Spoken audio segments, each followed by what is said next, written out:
Good evening. Welcome into Lecom Harbor Center. It's game one of the 2023 Prospects Challenge for the Buffalo Sabres. Tonight, they'll be welcoming in the Montreal Canadiens, and it will be contested in front of a sold-out crowd here at Harbor Center. Brian Duff alongside Dan Dunleavy and Chris Baker. Rob Ray has promised to invoice later, so that means he will make an appearance on the broadcast. We're expecting him to join in at some point in time, but we did talk on the phone today, and he did ask if he's getting paid for tonight. Of course he did. But you know what? That's kind of the beauty in its purest form for a lot of the prospects right now, right? The carrot is out there in front of them. They're chasing that dream, the contract, everything that comes with becoming a pro. But the first three letters are most important here. It's pro, but you're still a prospect, right, Chris Baker? Like, this is that critical time for many. Some, like top-end prospects, have already got their entry-level deals, but others are really trying to make their mark here to the organization and to the league as a whole. You know, it's the beginning of a journey and the beginning of another year for some of these folks that are already established here, whether it's Matthew Savoy or his teammate who's new to the organization, Zach Benson. But a lot to play for these young kids here getting their season started. It is a head start for some of these kids that are looking to make an impact when the main camp comes. And for some of these new ones, like Norwin Panaka, a 7th-round picker, and Ethan Miedema, this is their first taste. We're going to expect some nerves from them, but hopefully they settle in as they go over the course of these next 3 games. But, Dan, we've talked about the Sabres now for a couple of years under Don Granato and Kevin Adams and the high-end talent that they have had to work with. And here tonight we're looking at 5 first-round picks and so many eyes, obviously, on Zach Benson, Matt Savoy, Jiri Kulich, and the list goes on. Yeah, it does. And, you know, we're talking before this about the pairings that are interesting. And you can see, and I know you were a big part of Rochester's playoff run last year. I don't know how much the pairings today obviously play a role in that, maybe 1 or 2 eventually. You know, the other thing I find interesting about this, Brian, is obviously it's about player development, right? This, as you mentioned, it could be for the Sabres, it could be for a player's future somewhere else. So the story, I know you've talked about it on your show a lot in Sabres Live, but, you know, the impact and the role of the teachings of Nathan Pace and Vinny Prospal with these prospects is something that I've watched really closely and tried to listen as much as I can during the couple of days practice leading up to. Seth Appert I'm familiar with. I know you're really familiar with. You spent some time with him in the playoff run. And just how they deliver the message. Are the players getting it, and are they executing on the drill? And they were indeed doing that. There was a moment or two where teaching really took hold, and it was about defenders. I told you, Chris, earlier today, getting that defenseman, once they've created turnover, you're involved in the attack. You do not sit back and admire what you did. You are charged with getting up ice and creating that odd man situation, try to catch the team off. So for me, that's the interesting part of development camp, which I still call this, for these prospect players who, as you mentioned, Brian, and I mentioned to Chris earlier today, I heard Bill Guerin talk about on SiriusXM what he wants to see from these guys. And he says, listen, these kids came here before. They were the best players on their team. Pretty much most of them. Now all of a sudden they get to this point in this tournament particularly, and they realize, whoa, everybody's a level up. So that's the interesting part, to see how they make those adjustments. When we look at lines as configured through the 2 practices this week and what we expect to see in the game tonight, Chris, Roseanne with Kulich and Nadeau, Benson with Savoy and Cederqvist, Kisakov with Kozak and Neuchev. Those are your top 9. That's an awful lot of talent with which to work. What are you most fixated on when you look at that group? I like the line construction and how they've potted some players with familiarity but also skill sets. If you look at that top line with Roseanne and Kulich, the familiarity, playing together last year in Rochester, you put a big body with Olivier Nadeau, who's a really good net front presence. You look at the same construction with Savoy and Benson with Cederqvist. Cederqvist is going to play that Nadeau type of role with the skilled players that have been together the last, really, 2 years together with Benson and Savoy in Winnipeg, and now Wenatchee, and of course Kisakov. How excited was Kisakov to play with Neuchev in the summer? Wanted his picture taken at development camp. There's excited there. So you have a little bit of a cultural familiarity with an experienced 2-way player and Tyson Kozak between them. So I like the line construction and some of the familiarity that they use to build those 3 lines. I'm trying to get a photo up with Neuchev. He just, honestly, he keeps impressing me with his skill. And while we have mentioned often that development camp back in July is not an evaluation camp, it was impossible not to notice his skill then, and that's why it's more exciting to see him in real game action here tonight. Duffer, Dan, we saw him play a lot last year in the KHL as a young player. high skill. He can really stretch the ice too with his speed and just get right down the wing and kind of take over plays and shifts at times. I'm really excited for Sabres fans to get a first taste here in person at 5-on-5. It's a little different than the 3-on-3 that we saw this summer. To see what this kid can do tonight, I'm really excited for fans to get a look at it. Boys in blue and gold have just taken to the ice. Obviously, Montreal, as they would in any situation here, just south of the border, have a strong contingent of fans supporting on the road team wearing their road whites tonight. And Dan, you were talking about the Sabres defense core for tonight. Mats Lindgren with Zach Metza. Metza came up and played so well for the Amherst in the playoffs last year. Jandrick and Johnson, Panoka and Novikov will round out the group of 6, all in front of Scott Ratzlaff. So we're getting this close to that first test. Yeah, and a name that maybe because of his background story, but Panoka's a guy that I just find myself cheering for a lot of reasons that Chris can address better than me. But our owner, Terry Pagula, told me about his backstory a little bit and how amazed he was with where he's come to get here. So people have taken notice on what it's taken him to get here, which is really interesting. All right, we'll take a timeout for the anthems here, and then puck drop on game 1 for the Sabres and Habs coming up.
All right, sold out tonight here at Lecom Harbor Center. Sold out again tomorrow night for the Sabres as they'll have another 7 p.m. start. That'll be against the New Jersey Devils. Dan, it smells like burnt popcorn. That can only mean one thing. Face-off coming up. I was just asking somebody standing behind me. I said, everybody else smells this, right? Or do I need to seek some help somewhere? So, yes, burnt popcorn is in the air. We might use that one throughout the season if it turns out to be a good luck charm. For the Montreal Canadiens, it's looking like Joshua Roy, Owen Beck, and Emil Heinemann will be their starting lineup against Isaac Rosen, Yuri Kulik, and Olivier Nadeau. A couple of first-rounders on that line, as you two both mentioned, for the Sabres. And Nadeau, a fourth-round pick in 2021, coming off a really good year with Gatineau in the Quebec Major Junior Hockey League. Left to right for the Sabres in the first in the blue and gold jerseys, and the Canadiens in their road white and red shoulder flash. We are set to go as the players arrive to center ice. And Yuri Kulik will lean in against Owen Beck, and the game is underway. Defensive pair of Chris Jandrick and Ryan Johnson to start it off here for the Sabres. Roseanne's pass up through the middle of the ice just over the stick of Kulik, and the Canadiens will get it back quickly up ice, and Heineman working off the far board sends it into the corner past Beck. That allows Johnson to get a stick on it, and quickly he plays it up the boards right side. Now the pass to center. Kulik with a 2-on-1 on the far side. He whips a shot, and that one is gloved down by the starter of the Montreal Canadiens in goal tonight. We should mention that is Jacob Dobish. Dobish out of Ohio State came through the USHL. He's had a nice little run here. You know, of course, just a Big Ten goaltender of the year as a freshman. Only played 2 years with the Buckeyes and coming into his first professional camp and already starting off with a nice glove save. And that first breakout that happened for the Sabres came on a backhand pass by Ryan Johnson. Keep an eye on him as he plays on his offside, the right side here in this tournament. Canadiens, as both teams have made line changes, make a push in tight, and Ratzlaff trying to find that puck through a crowd. Did not have to make a stop, and has played off the boards just shy of the line as Cederqvist plays the body, trying to get that puck moving further up ice. He continues to play the body off puck, that time knocking Trudeau away from the plate. As the puck is down to the corner in the Buffalo zone, and the Sabres will start it back. Metz's pass up the middle, and now we'll get a look here at Matt Savoy and Benson and Cederqvist on the offense in the Montreal zone. In behind the net, puck is cleared. Sabres get it back again off of a trip by a Montreal player, and up top, the shot low, trying to get that one towards the net, Mats Lindgren. And he'll take the return pass to the Buffalo line, and left side to center will dump it back into the Montreal corner. Just underway if you're joining us on the live stream. Third game of the day in this Prospects Challenge. First game of this tournament for both of these teams. Montreal able to keep it in the zone for now. Devin will drop it back to the line. Tournier plays it to the right circle. Sabres pretty compact in front of the net. Now they spread it out. Shot gets through, and Montreal's on the board first. Just a simple play there for Montreal, kicking it back to the point, and it looked like that was Xavier Simoneau with a softer shot that made it through traffic and right over the blocker side of Scott Retzlaff to give the Habs the 1-0 lead. Well, I mentioned, Brian, it looked like the Sabres were really compact, and then they came out, and that shot came through just as they kind of opened things up. Yeah, I'm not sure Retzlaff ever picked it up cleanly, unfortunately, and tough way to start here, just under 2 minutes in. Play back into the Sabres zone and defensively against the boards. Panoka trying to keep his man, not one but two, tied up on that play. Canadiens work it down low again. Misak plays that puck back towards the point, but the Sabres will take control. And the puck played ahead, and now here with a bouncing puck. Neuchev trying to get to the net, and he was knocked off stride at the last second. Stays into the offensive zone, and Neuchev comes up with the puck again. That shot was stopped. And the Canadiens will look to transition their way up the left side of the ice to center. Simoneau takes a bump there from Slaggert as it's played in behind the Buffalo goal. 1-0 Montreal. Slaggert drops it back at center. Miedema cannot advance. Davidson back the other way. Pass through the middle is off a stick. So good sticks there defensively by the Sabres, able to keep the play on the far wall. Damien Giroux trying to do the hard work along the wall and keep it away from the middle of the ice as Trudeau for the Canadiens just kind of drifting into open ice in the top of the Buffalo zone, hoping that thing pops free. Johnson comes away with it. Quickly plays it in behind the net to his partner, and Jandrick takes a hit. And the Sabres have the puck go down the ice as Montreal picks up the physical play here for the last couple of shifts. Couple good pops there. We went from a stalled play along the boards where you could drop a baby blanket on about 7 guys trying to fish the puck out, and then all of a sudden the body started bouncing around there at the end of that shift. Yeah, Jandrick got really popped by Davidson there in the corner. That was the first of the two. And once again, the Sabres will find themselves back in their own zone here, face off to the right of Retzlaff. 16:51 to go, first period, 1-0 for Montreal, and the face-off. Possession to Johnson. Jandrick will see that puck get past him. Needs some help on the far side. Miedema took the hit. And the Canadiens continue the theme of finishing their checks here, and it's allowed them to have possession in the Sabres zone for a good amount of time. Buffalo, though, all about transitioning the play, and now they do this time, and it's dumped down the ice by Slaggert, who's able to get to the bench. No trapezoids here, by the way, so the goaltenders are free to roam. Kind of like that, don't we?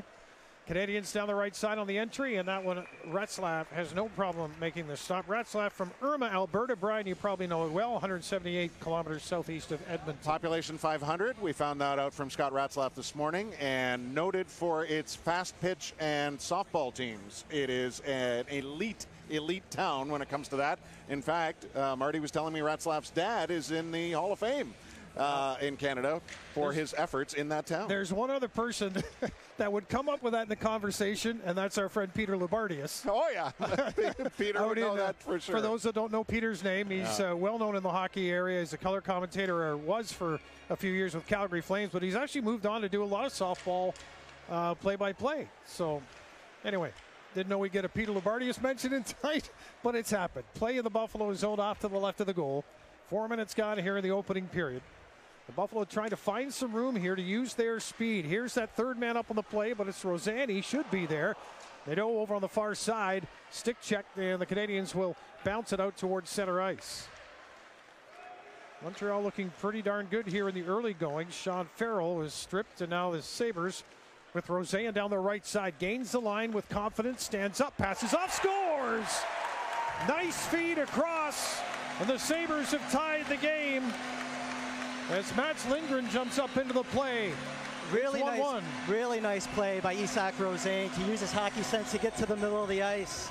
And as soon as he cut right up between the top of the circles, fed a nice pass to Mats Lindgren coming in from the left wing boards, and a nice finish up high. He's just so impossible not to notice, Lindgren, based on how he skates and how he activates himself. And we've been talking about it for a couple of years now. But man, oh man, it was so fun to see Rosen on that shift. It was his second really good burst, and you almost had a great sense that he would find a way to make an even better play the second entry in. I like the way he went to the middle of the ice to make that play.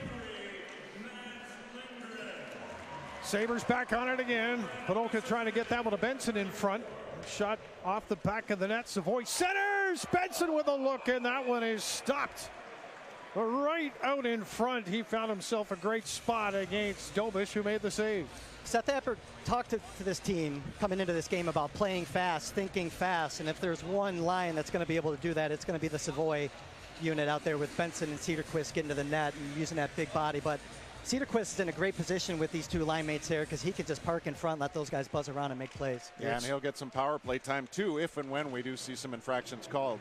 Panoka and Novikov are the two defenders out with this group right now, as Savoy at the line, able to hold it, plays it off the wall. Benson reads it out of the corner, double teamed as he does, bring it halfway up. That's going to go off the leg of Panoka, and by him now it's a foot race against Simoneau, and Panoka wins that one easily. And the bank pass off the board. Cedarquist feathers that down to the corner. Benson is there. Takes the hit, but plays it for Savoy behind the net. Free puck to the near wall in the Montreal zone. Simoneau gets it back for the Habs. And the Montreal Canadiens get it inside the Buffalo zone. Potential 2-on-1 to the net, but the pass never got there. And a good stick by Savoy now sets Buffalo off on a 3-on-2 into the Montreal zone. Set across. That one goes under the stick of Neauchev as he works his way out of the corner right side. Johnson high slot, takes a look, skates it to the far boards. Buffalo changing, two fresh skaters on the ice. They see no rebound there as the save is made by Dobish. Dobish again flashing the glove, and I think more importantly, after the goal was scored on Scott Retzlaff at the other end, it was nice to see Retzlaff get in the game with two quick saves. One he got to see into his body, the other one was a nice glove save off of Sean Farrell. But on the other end, the Sabres, I think, are starting to find their legs and starting to make some plays to get a little more comfortable. They just have to connect on some more of these passes here to get more shots on goal. Dan Dunleavy with Chris Baker and Brian Duff here. Glad you could join us. 14-10 to go, first period. Sabres looking for their second. At the near post, they almost had it, but Dobish got a piece.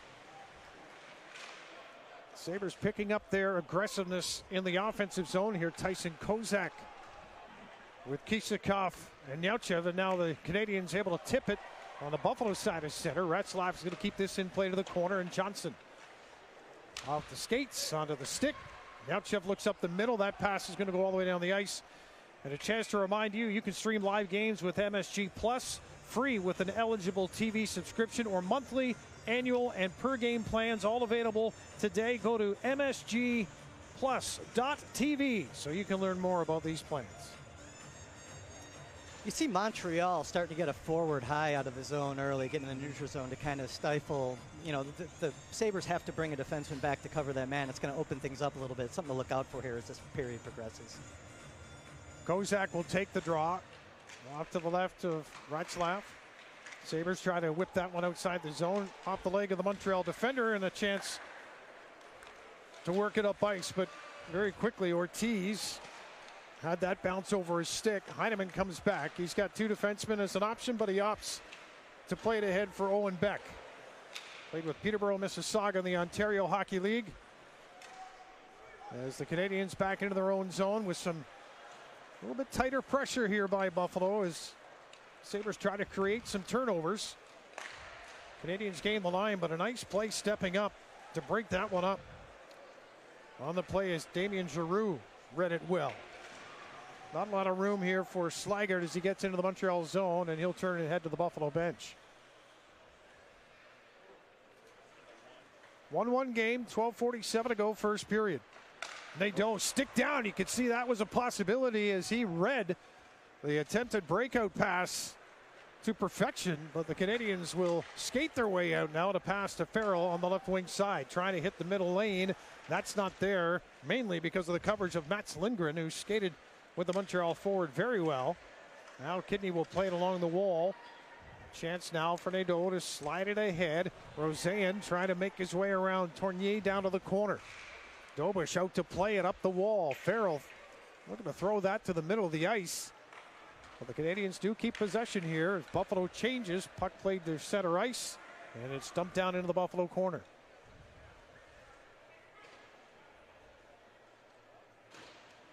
Montreal opened the scoring. Sabres not long after tied it up at 1. And now Savoy trying to use his quick step into the Montreal zone is turned back. Now it's played down the corner. Cederqvist doing the body work in the corner, trying to bang and get it back again. But the Canadiens now will send it into the Buffalo zone and a race for it. Misak from the corner. He keeps it below the goal line to the far side. Far circle. Great stick there by Savoy, denying the shot and turning Buffalo back onto the attack to center ice before that's thwarted by the Canadiens. To the Buffalo line, that's broken up as well. Cederqvist reaching for it. And that line will now head to the bench for Buffalo. Nice play by Panoka just now to step up at the blue line and use an active stick to disrupt that play so the Canadiens cannot gain the zone. Johnson just gets out of the way. A little piece of him there by the Montreal forechecker is flipped down the ice. No icing on the play. Now Chev trying to dig it out of the corner. Took a bump. Davidson, he's had a physical first up against Jandrick as Montreal gains the line in an offside position, and we get a whistle with 10:50 to go. Shots are 7-3 Sabres. Saw Johnson under pressure there, taking another hit, but again, we're going to focus on the fact that there's only one right shot defenseman in this tournament right now for the Sabres, and that would be Zach Metza. So Johnson's playing on the offside there, and even with the pressure there, he's still, you know, you take the hit, Chris, but he was still able to get that breakout going the other way. He's going to have to learn quickly, and it's good for him to do it here, but he's a smart player, and he's got good feet. I think the transition can be made for him, but it's going to take a little time. Canadiens whip one towards Retzlaff, and a real battle in front of the net. Johnson for Buffalo. Standing in there, that might be Florian Xhekaj. Well, that's who got him on that last play that we were talking about. So it's good to see that Johnson has taken a number and is well aware of who the player that targeted him before was. And I'll say this, preceding the Lindgren goal, he was also looking for physical confrontation in the neutral zone, and that was after, a fellow defenseman in Jandrick had gotten popped pretty good by Davidson. So there seems to be pretty good awareness right now with this group. No, they're getting dialed in. They're definitely engaged. And no shock, by the way, for Florian Xhekaj to be out there trying to push things around, knowing who his brother is here. It's his nickname Wi-Fi as well, because I think the fact that that's Arbor's nickname is one of the best in the league. He should be Ethernet.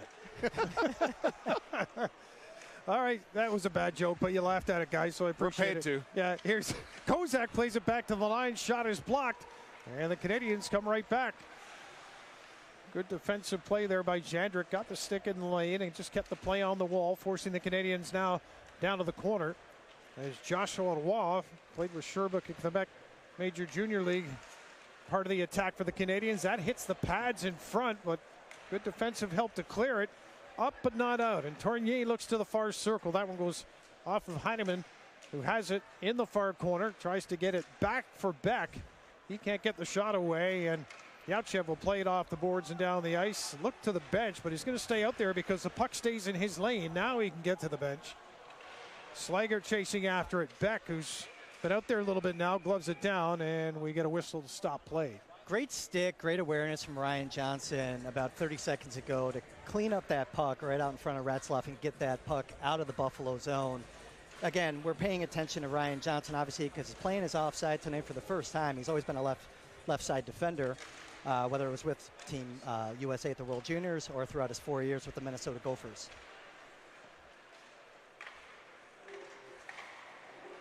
Miedema, Slaggert, and Giroux for Buffalo. On the ice now is Demine. Will send it down in behind the Sabres goal. Puck rolls to the far corner. Riley Kidney trying to get on it. It'll come back towards the line, and a backhander back towards Kidney is knocked down, and the Sabres will just parlay off the boards to center, and they'll get a couple of fresh legs onto the ice.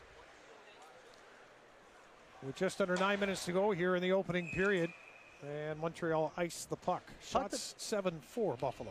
Talked about line construction at the open, and we didn't talk about the Giroux, Slaggert, and Miedema combo, but what a nice way to get Miedema into the game by playing with two guys that have been there, done that in the AHL for multiple years. The size is so obvious for him, but what else does he bring, in your opinion? Miedema? Yeah. Well, he has definitely a goal-scoring aptitude. He's very good around the net. They're expecting him to have a very big year this year in Kingston.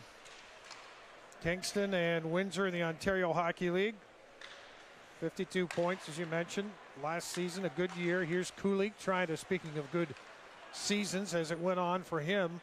Roseanne will backtrack inside his own zone here and then find a pass through a lane for Nadeau. He's got some company down in the corner. The Canadiens are there, but Nadeau stays with it. Centering pass in front. A lot of red and white jerseys there. They break it up, and a good hit.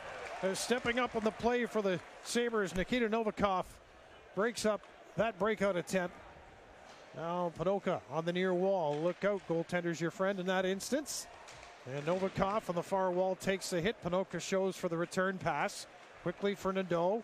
His backhand pass will not get by Trudeau at the point. Play stays in the Buffalo zone. At the line, shot.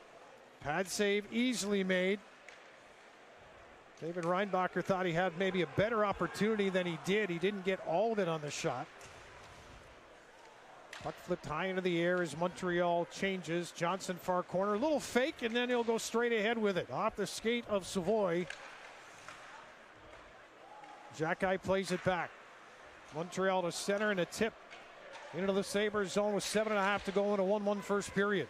Benson heard the call from Savoy, gets it to him, right side. Savoy cuts to the net with a rolling puck. Evaded him just enough for long enough control, and a big hit down the corner. And Cederqvist on the receiving end of that gets himself back out towards center ice. But the Canadiens, with the Sabres defense collapsing on that middle lane, Canadiens forced back to center. Benson and Cederqvist have gone to the bench. Savoy still out there for the moment, but with play on that side of the ice, there goes 93 to the bench as Montreal's picked up their physical play once again. Long pass, a little bit too far up ice, and the Sabres are called for an icing. Yauchev having a dance out there a couple times early in this period. That's the second time we've seen him spin and use his nimble feet to get away from a check, and he nearly could have got wiped out over there on the boards just now. And sometimes you're an easier target when you're bigger, and Cederqvist found that out there as he got, drilled pretty hard by Parker Jones, someone who you had an eye on before this game. And honestly, Montreal made their mark last year in this tournament as probably one of the most physical outfits of the 6 teams that are here, and I think you're seeing that again tonight. John Parker Jones, 6'7". Brantford, Ontario native.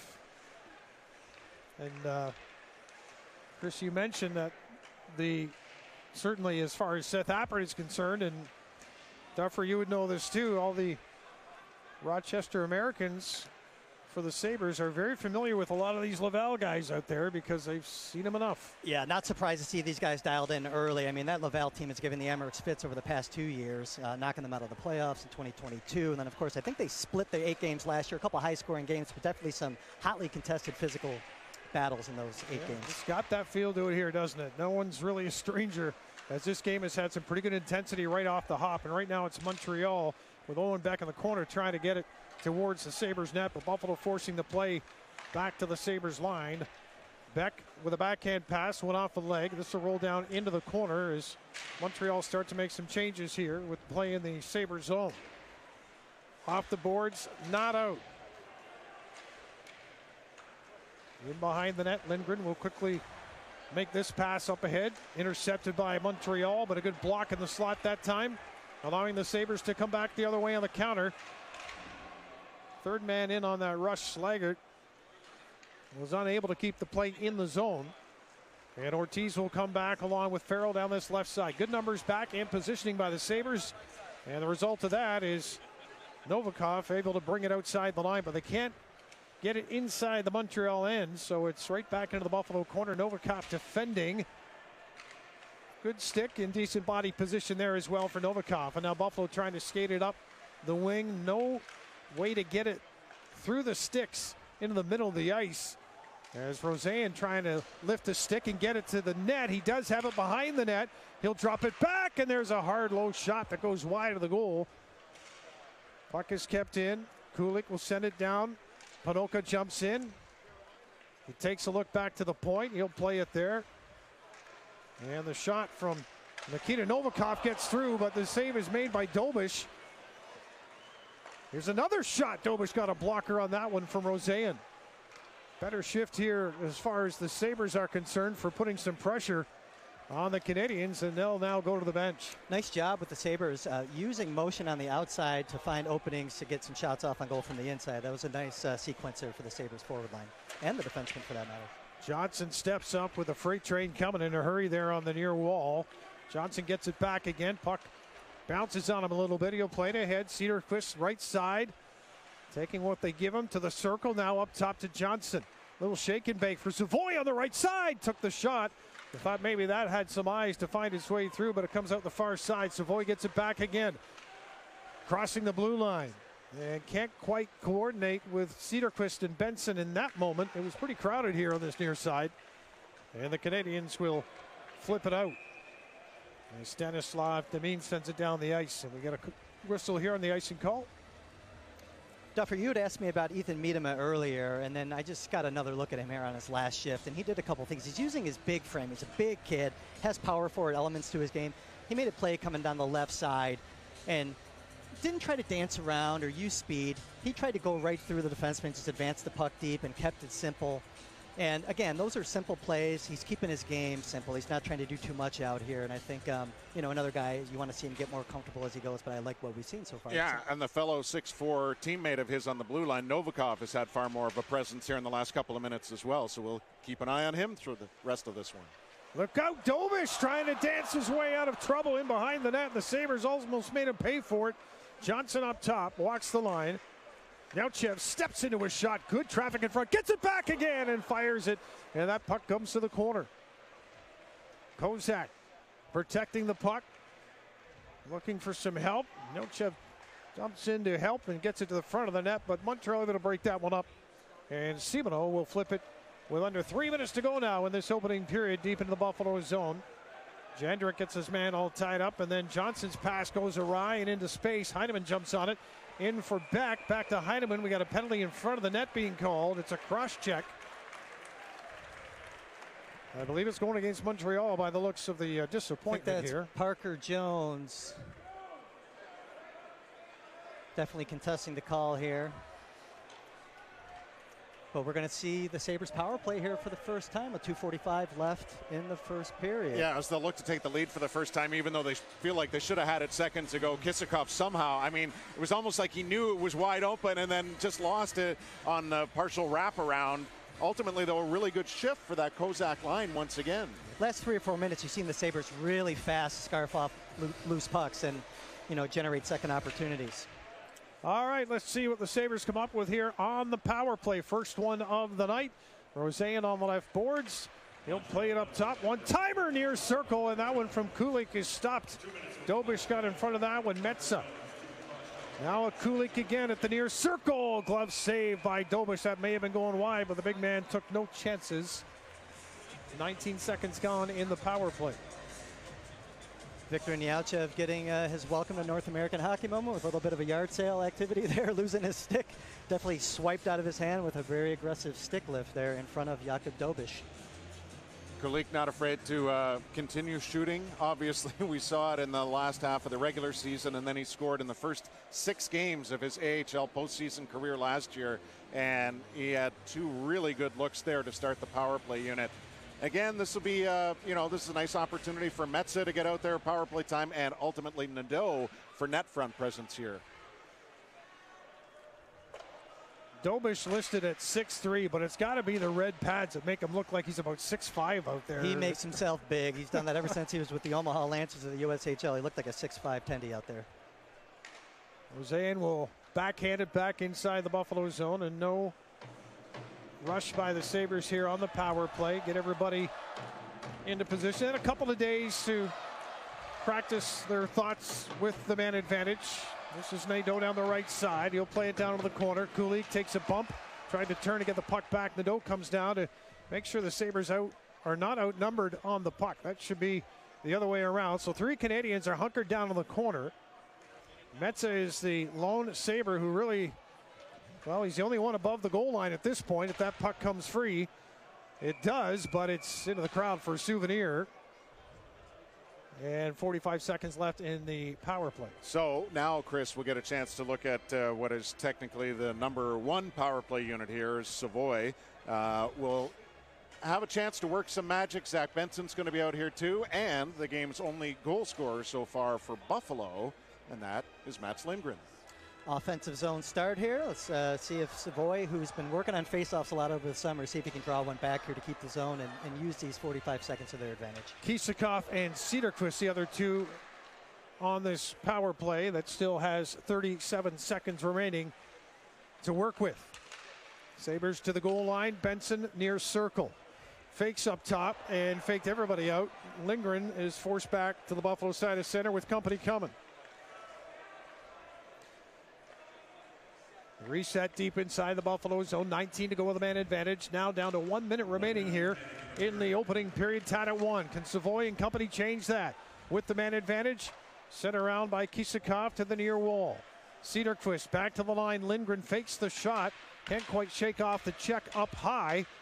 Kisakov is directly in front of Lindgren.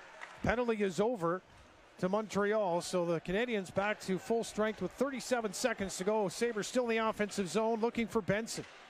Off the boards, Benson trying to shake it back. And keep in mind, Benson's had a couple of preseason games already out in Washington State. We have another penalty call coming up here.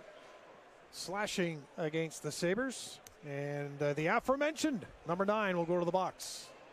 Yeah, Zach Benson going to the box, but definitely coming into this week well primed. Had a big weekend in Wenatchee with a goal, really beautiful goal against Tri-City on Saturday. Came back on Sunday with a hat trick, including he iced it in overtime against Everett on Sunday. Coming in with some momentum. He was definitely engaged, really active out there over the weekend. So I think some of that rambunctious play just carried over. That's landed in the box here.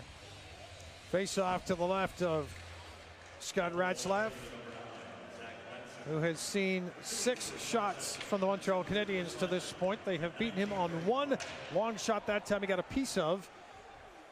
13 seconds to go in the period. Montreal on their first power play. 13 seconds gone in the man advantage. Farrell trying to find the middle. It's not there. Johnson sends it down the ice, and that should do it for period number 1.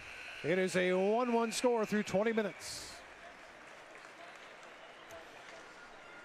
Not a bad period here for Buffalo. Are you speechless already? To get going. No, I was thinking just about that power play there. That's a very dangerous power play unit that Montreal just had out there with Owen Back, former U.S. Olympian Sean Farrell, who, of course, if you remember from his time both in Chicago with the USHL and the 2 years in Hartford, he is going to be tied forever with Matthew Coronado, another prolific junior and college scorer who's now with the Calgary Flames. But no, overall, I think we saw Buffalo there get their legs after the first 7 or so minutes, started jumping on more pucks. As the game ramped up physically, the Sabres started coming out and getting a little bit more control of things in the offensive zone. You want to see them moving forward, I think. Start taking more shots on net, be a little more unselfish. We saw Cedarquist here at the end of the last power play, had a clear opportunity to shoot and didn't, elected to pass. So those things will start coming. It's the first game, but the nerves should be done, and these guys should come out and have some jump here. Unfortunately, just killing a penalty to start the second period. Clean ice, as they say. I think it's one of the most ridiculous cliches. But that being said, Montreal does have an awful lot of talent with which to work when they start the second period on the power play. You're not wrong, because not many times, right, even when you're doing the broadcast, and another clean ice goal. I mean, it's just, it's never a factor. It's almost never a factor. Let's hope it's not the case. It helps guys like me who can't skate. We'll have a quick timeout, and we're going to hope to be joined by Dan Girardi from the Sabres coaching staff as we continue here from Lecom Harbor Center. It is 1-1 after 1, Sabres and Canadiens.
Welcome back. It's 1-1 after 1, Sabres and Canadiens. Really interesting period, just seeing everybody get their feet wet and get engaged in this tournament in front of a sold-out crowd here at Lecom Harbor Center. Brian Duff alongside Dan Girardi, NHL vet and part of the Sabres coaching staff, and specifically on the development side as well as you watch these youngsters. Dan, first of all, what memories do you have of this age and prospect-type tournaments? You know what? Actually, me and Matty Ellis were just talking about this before I came on. I actually never went to the Rangers tournament. It was at Traverse City. Never got to go. So, again, I think it's a great experience for the kids to come here, especially in our home barn here. You know, to play in front of all the fans here. It's got to be pretty cool for the kids to get a feel what it's going to be like in the pros one day. And I thought it was a really good start for us. You know, you see how fast we play. You know, our Sabres pros are fast. These guys are just as good. And it's pretty cool to watch these young D out here. You know, I saw them at the dev camp, and to see them on the ice now is great. How involved are you at a time like this? Like, where are you lending your opinions, guidance, and how does that all play out at this time of year specifically? You know, mainly working with the coaches right now. You know, prepping for the main camp. Obviously, watching these games, seeing how it's going. You know, you got guys like Nathan Pache and Zach Redmond now kind of manning the ship right now and making sure these guys are doing their thing. But, you know, we're around, we're talking to the guys, you know, making sure they can see our faces and, you know, they can always reach out and talk anytime. How would you describe your role through the course of a season? Very unique. I know we talked a little bit before about it, but, you know, it's more defined now. You know, I'm on the coaching staff, and, you know, fortunately they don't make me travel. So, that's it. It's been absolutely amazing 3 years, and this is year 4 now. You know, Kevin, Donnie, Terry, they all kind of want me around, and I'm able to come as much as I can. You know, I do coach a little youth hockey. We know how crazy that is these days, but I love coming here, watching this stuff, and being involved. You know, you leave the game, it's hard, but I was fortunate enough to be given an opportunity to work for the Sabres, you know, close to my home in Niagara Falls. So love being here. Obviously, everyone knows things are starting to turn here for us and looking real bright in the future. With Dan Girardi as we continue here on Sabres YouTube. We're glad you're with us tonight on a Friday night to get things going at the Prospects Challenge for the Sabres. They're 1-1 with Montreal right now through 20 minutes of play. How has your viewing of young defense prospects changed over the years? Like, what do you see in kids now? What do you greatly appreciate, and what do you love giving him a little pat on the back for? Well, I think the biggest thing for all these young defensemen, even some of our young defensemen and with the Sabres here, all the little things that are involved in the game. Little stick on puck here, a little bump play to your partner here. Like, all the big stuff looks good. They can all skate, they can all pass, they can all shoot. Who's consistent, who has all the little details within the system. That's the hardest part of letting these guys know you have to be ready every shift, every rep. Dial into the details, because all the details matter, and that's what we're praising for all the guys with the Sabres now, and obviously with the young guys now. But we got a great staff from the top all the way down.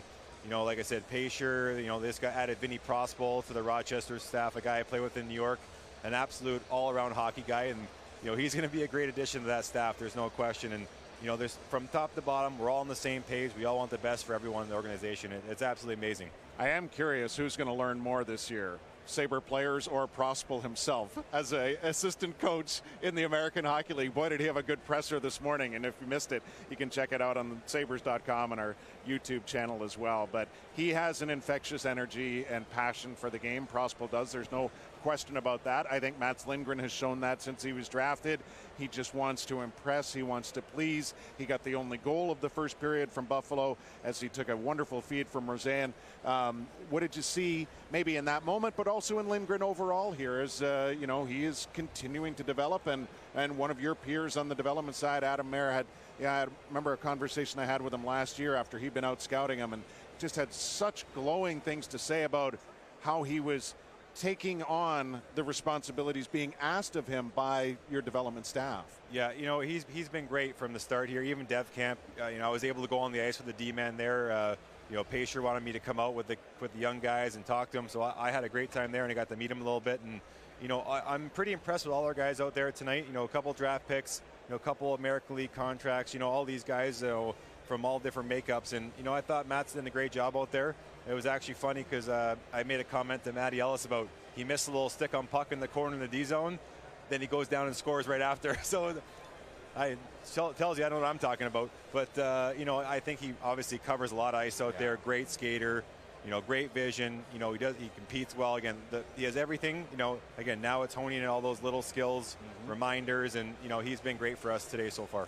Well, Ryan Johnson is one that captures a lot of eyes here as well, and obviously having a full college background now under his belt and having a tiny taste with the Amerks and being around them at the end of their playoff run last year. Here's Johnson as one of the, he's not even a right shot defenseman, but he's being asked to play on the right side here. And anybody that looks at the Sabres in the big picture knows that they have a lot of left shot defensemen. So what do you see in Johnson playing on his offside, but also from all your experience, Dan, how hard is it to move around side to side as a defenseman and navigate at the speed at which the game is played today? I think a lot of people see how RD play right now, and there's a lot of angling and moving around. So there is you're at your set positions, but Dolls and Sammy are moving back and forth, and you got to be able to play both sides. Unfortunately, I never played the left side at all, so I couldn't even go there and practice. It's things that if I knew now when I played, I would probably have an even better career, because I'm learning so much from all these guys. But going back to Johnny, I thought this whole first period here, everything he touched was gold. All his puck touches were great, breakout passes, all his details in the D zone were pretty solid. So again, like what I see right away here. Again, I watched him a little bit when I was doing some development stuff with Matty Ellis. Was pretty familiar with him. Of all the D, he's the most familiar I am. So, I thought he's been doing great. And like I said, all these guys are looking pretty good out there. We play a fast game, and these guys got to be able to make some quick plays, and they've been doing that. One of the hallmarks of your not only incredibly long regular season career, but you also had so many playoff games tacked on top of that, was the shot blocking. And it was impossible for me not to look at this year's Stanley Cup champion in Vegas and recognize the ability of their group of six. And yes, they have immense skill throughout that group, but they were also incredibly detailed in being able to get in front of pucks. And that's not always traditional throw your body on it like a grenade back in the day. But what do you try to teach young defenseman today, and is shot blocking more about stick on puck? Just take us through that whole mentality to help out your team and your goaltender along the way. Yeah, I think if you're a guy that blocks a lot of shots or a team that blocks a lot of shots, you actually don't have the puck very much. So obviously we control the puck a lot. We have a lot of possession time. We want to hurry the other team's offense. Like we try to quick the close, fast angles on them to try to make them unload that puck quicker. And we do a good job of that, but at the same time, you're not always going to be able to do that. So it is a willingness to get in those lanes and force, rush shots, or, might have to eat one once in a while, but that's just part of the game. And again, on the PK, yeah, you got to block shots, but if we're instinctive and making the other team get on the run, we might not have to. So that's kind of a happy medium you got to find, right? You want to block shots, but you also want to have the puck and make sure, your stick on puck and all that, so you don't always have to eat a puck in the ankle or something like that. Yeah, for sure. Now, what's the highlight of the summer been for you? Oh man, a lot of kids hockey. We were able to take a nice little trip after the season with the family, get away. Again, some golf. Yeah. A lot of family time by the pool, and again, relaxing because I'm not a full-time guy traveling, but I'm full-time now in September. It's every day here, and it's awesome though. It's all day, but the coaches in the room make it so fun to come to the rink every day. So again, I just like I'm in a dressing room, but a lot smaller, and we're in suit and ties instead of shorts and t-shirt. What's the one word you would use to describe the coaching staff when you are around them? Ooh. That's a good one. I feel like I'm on the panel on the Farage Race celebration, which was amazing, by the way. I would say unity sounds not wonderful, but I'm trying to think we're all on the same level in there. Yeah. Donnie doesn't hold himself higher than anyone else in the room. We listen. Everyone's got their own opinion in there, and we all listen to each other. So, I guess unity, or I don't know. That's a good one. Some other word that would make what I'm saying sound a little better. But it's such a amazing room and atmosphere. Like what we preach in our locker room, the atmosphere, and what we have around the arena here in Buffalo. That's what is in the coaching room as well. Same atmosphere, same team concept, and again, we're so excited to get this thing cooking here. Yeah, as you know, the fans are too. It's sold out here tonight. Fan Fest will be great tomorrow down in Alumni Plaza in Key Bank. And are you golfing on Monday?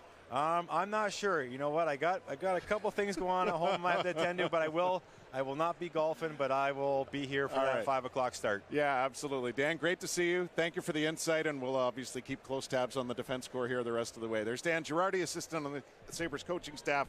We are 1-1, Buffalo, Montreal through 1 here at Harbor Center.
Welcome back. Second period about to get underway between the Montreal Canadiens and the Buffalo Sabres. A special guest joining us for the next period. Not sure if he'll hang around for the third. It's up to him, really. Welcome into the house. Yes, it is, Dan. Buffalo Sabre alumni. Hey, thanks for inviting me, guys. Yeah. I was driving around town listening to you guys and just kind of decided, hey, why don't I come over here and check this out? So sure. Here I am. You didn't get the email? No. Yeah, fine. It's summertime, Dan. You don't answer work emails. Yeah, that's a good point. You've taught me a lot. Not that one yet, though. But I need to learn that. But Razor, thanks for coming along here for the second period. Hopefully the third. You missed a nice physical, fast-paced first period. Sabres get off to a 13-6 shots on goal advantage. A little bit of a slow start for Buffalo there, but then they got a little bit of a rolling. slow start, but it seemed like as they got going a little more comfortable, their power play at the end got themselves established a little bit. So see if they settle into moving forward here as they go down. Penalty kill's going to have to do the work, though, to start this period. 1:33 now remaining on this kill. Montreal, their first power play of the night. Sabres working from right to left here, able to slap it down the ice. Dobish will settle it in behind the net, and we'll get it started again for the Canadiens. See if they can take advantage of this extra man, and also see how the Sabres can fare with this PK group. Again, they've had just a couple of practices to work on this as a unit. And it's dumped in. Johnson, of course, so tons of experience getting playing time like this before making his way to the pro ranks. Out there now for the Sabres, and a backhander to the line, but not out. Sabres try to follow it up with some physical play. Canadians able to keep it in. And one more chance for Johnson again. He just gets that one outside the line. And it'll be Emil Heineman who plays it back inside the Montreal zone. As the Canadians find their way to the Sabres line. No possession, no. And they'll have to reset once again. David Reinbacher, number 64. He'll play it up near center ice. That one hops off a stick, and Cederqvist able to hunt that puck down, but he can't move it up ice or keep any possession. So the Canadians will regroup again here with the extra attacker. Just down to 18 seconds remaining on their power play. This time it's a shoot around to the near boards. Back to the line, Trudeau. Far circle one-timer, and that is met by Ratzlaff, who makes a save. Came out well to meet that. He wasn't that busy at all in the first, as Chris mentioned, facing just 6 shots. Penalty is over. Benson's on the ice. He's behind everybody. Benson had his lane taken away. He'll keep possession. Roseanne down the corner, looking back in front for Benson, but that was cut off, and the Canadians will bring it back with Mesar up near center ice. Sabres try to get it back again. The Sabres with their Benson, Savoy, and Cederqvist group out there now as it's brought in by Benson. There's a shot from Kulich, who's on that far side, not Cederqvist in this moment, and he let that one rip. Second opportunity of the night where Kulich has let one rip. He didn't hit the target there, but you were mentioning after the first 20 minutes you were looking to see him get more involved with more of those kind of shots. More of those shots, but also working his way, in winning more puck battles, getting more into the game when he's not looking for the shot. So interesting, though, that you have Kulich, Benson, and Savoy here as a unit. That's a new look that we didn't get to see in the opening 20 minutes. Cederqvist was the other line mate for the first period anyway, and why wouldn't you move things around a little bit? That's what these tournaments are for. See what you can come up with different pairings, or that third player on the pairing for that matter. But of course you want to keep Benson and Savoy together as much as you can, just for their chemistry they have coming out of the Western League. Canadians come back, little one-on-one coming back up ice, but played very well on the back end by Novikov. And now Kulich stood up as he tried to get to the line. And Savoy looking for Benson. He finds him left side. Savoy to the net. Traffic is there. Canadians cut off the pass. And it's in behind the Montreal net, then turned right back towards Benson. As Roseanne comes over to help try to get possession back here. There's a shot off the stick of Novikov that goes just wide to the near side. Sabres keep it in with Yauchev on the far point. He'll go to the bench. And Benson trying to keep it inside the zone. Giving a bump off the puck. The Canadians get it back, but the Sabres very quickly get 2 skaters down low on the Montreal puck carrier and force the quick pass, and a turnover results. But the Sabres gift it right back. And Dobish came out, thought he might have to play that one, but the Canadians will get it up near center ice. 3.5 into period number 2. It's still a 1-1 game. Each team with a power play so far. Sabres up near center. This is Johnson. A little stick replay down the left side. This is Kozak. Jandrick over at the right point. Kozak takes a return pass, tries to spin to free ice down to the corner. He's got some help over on that far side from Miedema. Well, the Canadiens able to chip it down the left side and into the Buffalo zone. Trying to spin that one towards the front of the net. Didn't quite work out for Simoneau. He has Montreal's goal. He opened the scoring in this game here, and we've got a penalty coming up on the play. Razor, your first in-ice or in-arena look at this matchup between these two teams. What stands out to you so far? The biggest thing here is how aggressive Montreal is. And you talked about this coming out and hitting in the first period, but you know, not too often do you talk about Montreal being an aggressive, physical team in the past. And maybe this is something they're looking at there that they need a little depth in. They got a lot of skilled guys there that they can build around, but maybe bringing in that little bit more size, a little more aggression, that looking to open things up for the smaller guys. So very noticeable here for Montreal. Jean-Francois Hull, Martin Leperrier, Kelly Buchberger, members of the coaching staff here for Montreal in this prospects tournament. Sabres now force back Lindgren, goal scorer for Buffalo in his defensive posture. Good physical play on the wall. Puck pops free and it's played ahead. Now Kisakov will make his way to center along with Kozak. Back to Kisakov. Backhand save by Dobish. Looks behind him, but he's got it in that red padding to keep it tied at 1. Yeah, fantastic play just to get this puck through to Kisakov. You know, breaking with a lot of speed coming down the middle. You always want that second man. We talk about driving to the net, gets everybody backed up, but he got in behind the D of Montreal.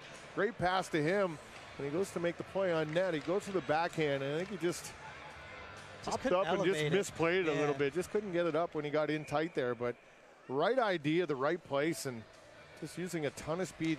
How many times you get guys and you're coming down on a 2-on-1 or a 2-on-2, everybody wants to be the high guy. They want to be the guy who pulls back that either gets the puck. But when you got a guy driving through, it really is a nightmare for the defenseman because they have no choice. They have to back off, and it opens up so much room for the guy with the puck. Here's a line of Miedema, Slaggert, and Giroux. It's a line that stood out to Mr. Baker in that first period. Now on the defensive, though, as Spinoka drops back. And a nice play with the stick there by Novikov, and that will send Miedema on his way with traffic hanging all over him, drawing a penalty at the end of it all.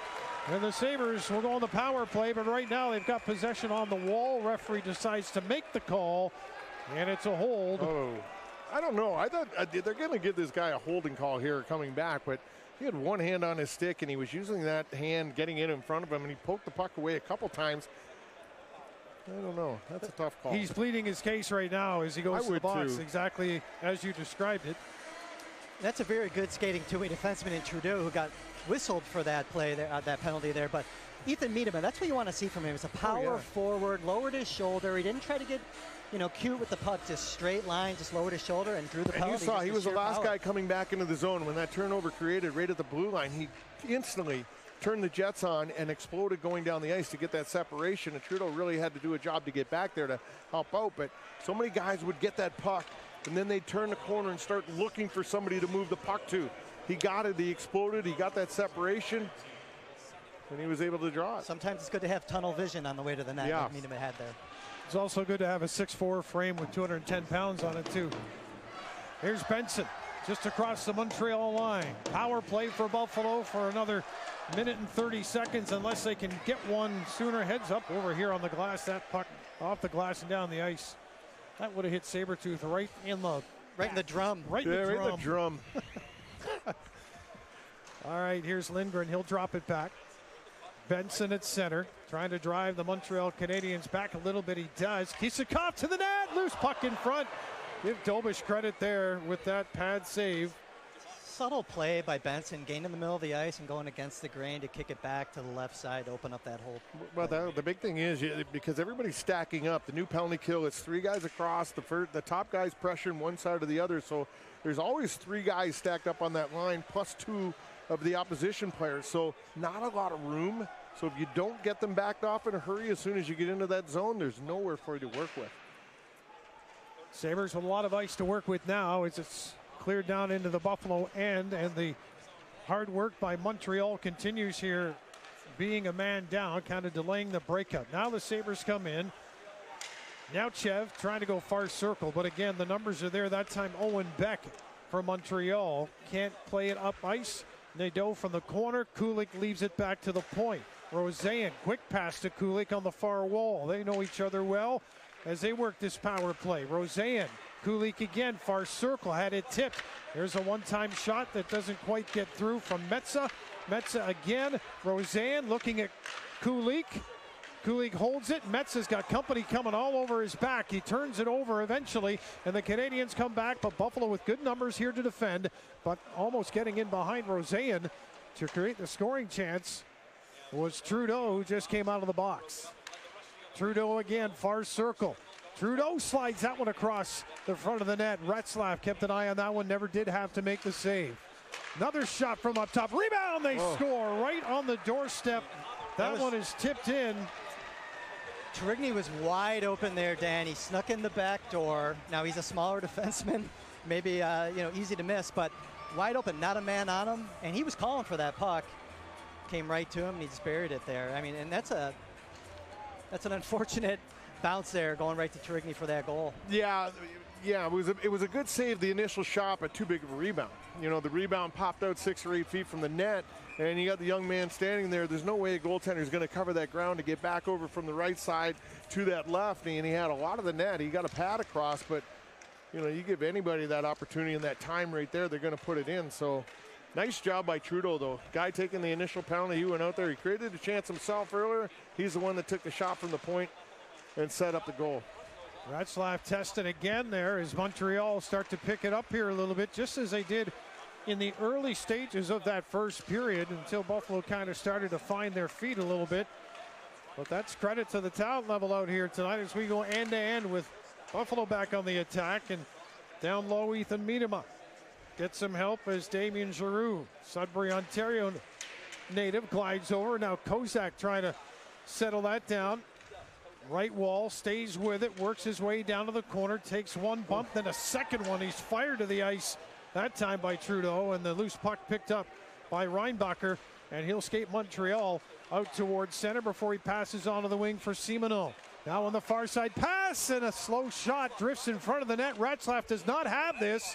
Now he does, and the referee has lost sight, is going to make the call. Kozak comes down hard with his stick over on the far corner. We have 11:08 remaining in what is a feisty second period here. Retzlaff making the save there, but not able to control that rebound once again. The same as the previous time going down the ice, and he gave up the goal. Got a battle, get a little help. He's not getting a lot of help from the guys in front, clearing anybody or tying him up. But he's got to find that puck when it's laying within 3 feet of his feet and getting out there. If he's going to be down, he's going to be able to find that quicker, because it's leading to plenty of opportunities here for Montreal. Canadiens win the draw. Another penalty coming up here is tripped up on the play was Philippe Mézard, and the Sabres will go to the box once again as Victor Neutchev will serve the minor. And the shots after one were 13-6, now 14-12. So the Sabres with one shot in this period. Yeah, you know what, Dan, I've noticed, maybe you guys as well, they're not moving their feet the same way. No. You know, they're kind of getting the puck and they're looking to make a pass instead of getting it moving, getting everything backed off, getting a flow going down the ice. And especially in the defensive zone, you watch when they get it, they're either just throwing it, looking to trying to get it out of the zone, or they're standing around with the puck. And Montreal is being highly aggressive here. Now the at the line for the Canadiens, who work the right side, starting this power play as they work from left to right here in the second period. Looking to extend their lead. It's already at 2-1. That's tipped just wide, right down on the doorstep.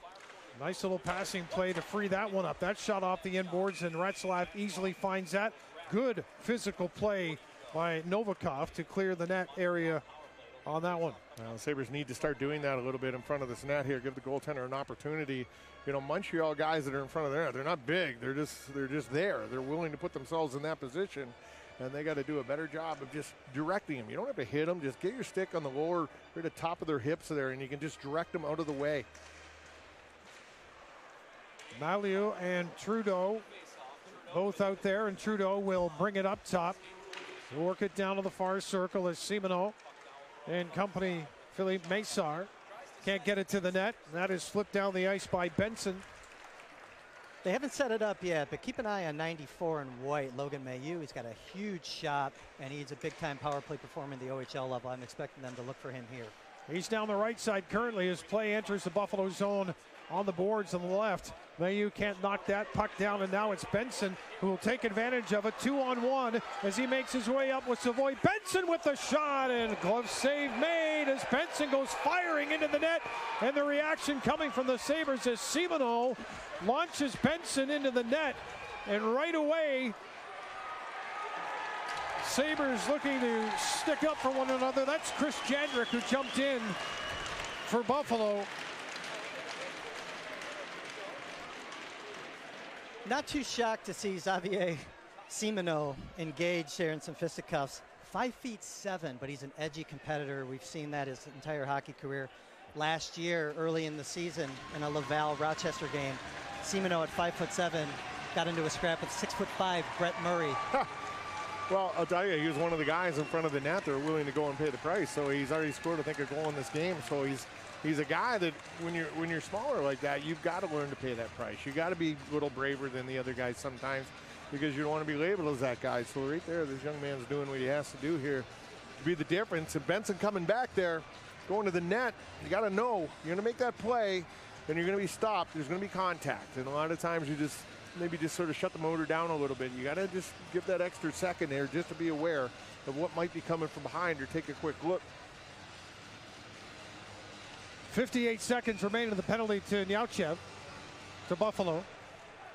Face off the Montreal zone. Canadiens win it. And Montreal will look to find their way up ice. It will start on the left side of the ice. Beck is up at the blue line, takes a pass. Left side, Lindgren tracks him. Beck skates away from him. Behind the net, centering pass. Did not have much on it. Rather slippery. That pass, and a shot stopped by Ratzlaff coming off the right side at the near post. Down to 38 seconds remaining in the kill for Buffalo. Sabres coming out with Slaggert and Giroux. Again, a veteran presence here to kind of settle things down after the scrap in the 4-on-4 environment here. Or excuse me, 4-on-5, down in man still. Slaggert with Toronto in the American League last year, and Giroux with Iowa. Ton of games played, as Chris mentioned. 63 for Slaggert, 67 for Giroux just last year alone. Sabres able to clear off the face-off win. And down to 30 seconds remaining in the kill, as Montreal will bring it out quickly from behind their own net. Let's see what they can do here. Up to center ice and a long drop back, trying to draw the Sabres and open them up a little bit. Over on the far side, let's see what Reinbacher comes up with. He'll come back to the top of the zone. Montreal cannot get the puck there. Sabres taking that passing lane away, so they work it down low. Penalty about to end here to Nyauchev as he's standing in the box for Buffalo. And Nyauchev now will race back into the play.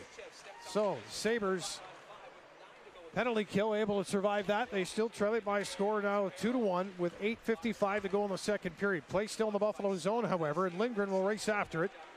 Near corner, he'll whip that puck up the ice. That's going to go by everybody. Linesman calling icing on that one.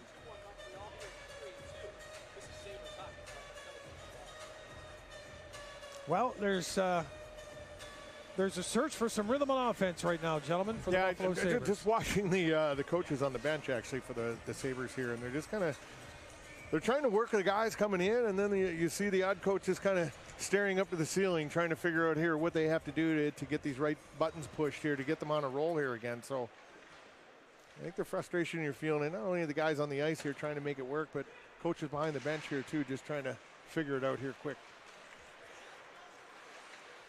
Misak will dump it in. Misak, a player that you were interested in seeing tonight, Chris, from Montreal. He's on the ice now. Canadiens again finishing their checks down low in the Buffalo zone, and that's creating some problems here for the Sabres, and that's a deflection down the ice that will not have enough for icing, or will it?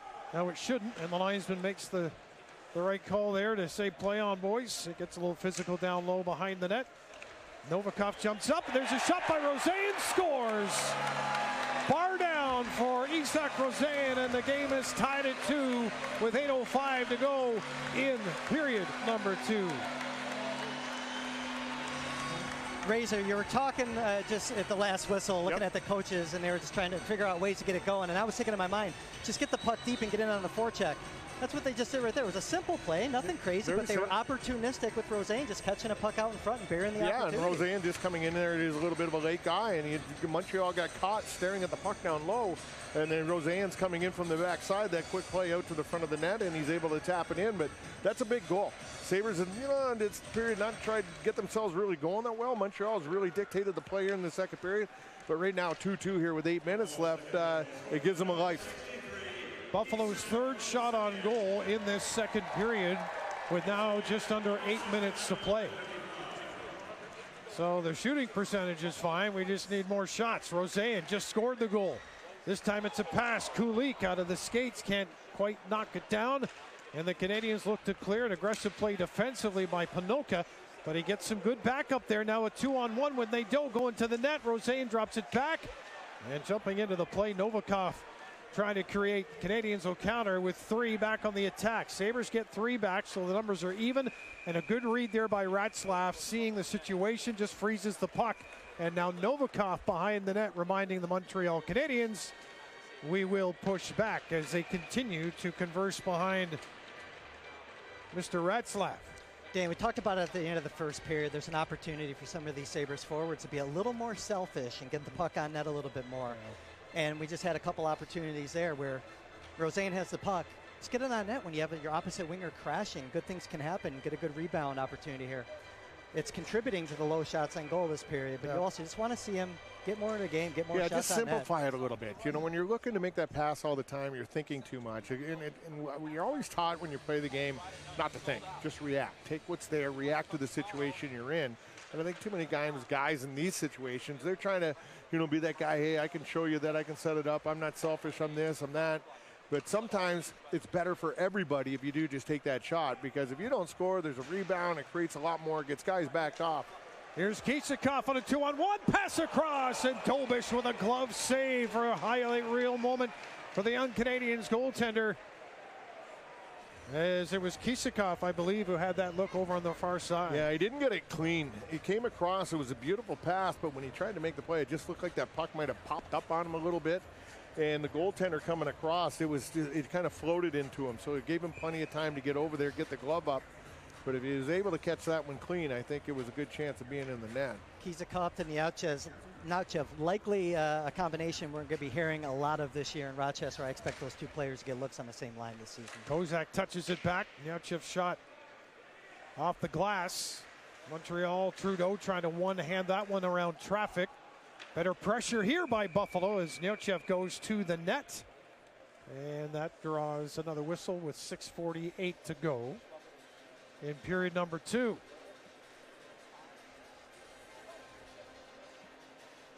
Face off to the right of the goaltender who had some pretty good numbers with Ohio State last season.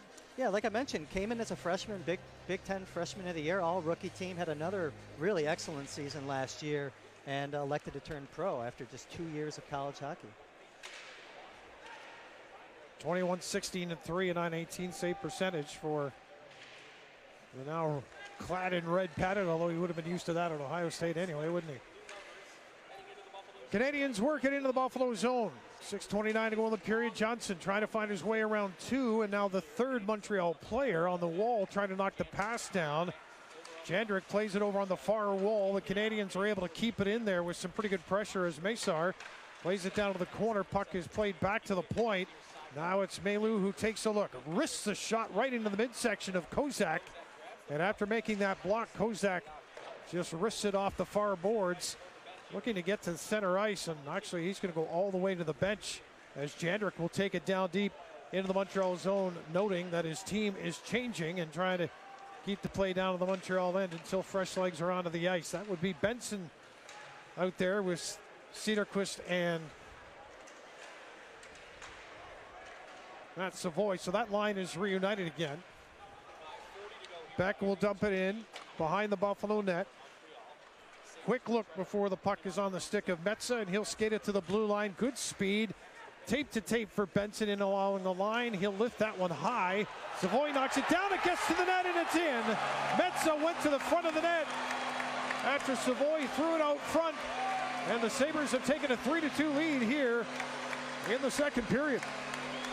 Play transitions out of the Buffalo zone. Zach Benson's just parked here, right at the blue line, waiting for that play to come to him, and just lofts a little. That was the big thing, because Benson had a lot of pressure on the zone there, and he looked like he was a little dog-tired there. And the play comes down to the Sabres' end. He just plants up here, nobody really knowing him there. And like you said, the big flip, big jump in the air on the far side to put it down by Savoy, throws it to the front, and it found a way through the pile somehow. But once again, just it's simple things like that, just getting the puck deep, got the bodies going to the net. Wouldn't be surprised if Savoy gets credit for that goal. I think so, yeah. I think he does. You know, just watching how he goes to the bench there, that usually being that first guy going through, they know who scored the goal. So off the back of the pad, perhaps. Nonetheless, it's a 3-2 lead now for Buffalo, and Montreal trailing into the Sabres zone. Joshua Roy beside the net trying to center for Beck. Beck continues to hang around the front of the net as Emil Heineman is tied up down low. Over comes Damien Giroux for Buffalo, back behind the net again. Canadiens trying to work it off the wall, and it's intercepted. Back the other way. This is Giroux. He'll hold it, almost back himself in an offside position at the line, but he stays onside. And the Canadiens break it up. Sabres with numbers back, but Montreal using some speed here. Tournier trying to center it again. Then he goes to the net, but can't work his way around Novikov. Now in the near wall, it's played to center and turned over to Montreal. The Canadiens now with 3 in over the zone. Guindon now with a backhand that goes just wide, glove side of Retzlaff with 4 minutes to go here in the second period. And a battle on the far side. Sabres try to move it out, and they do to center ice, where it's lifted the rest of the way by Ethan Miedema into the Montreal corner. Full house here for this one tonight. Opening the prospects tournament for these two teams. Pinoco goes back with an icing call, 3:40 left in the second.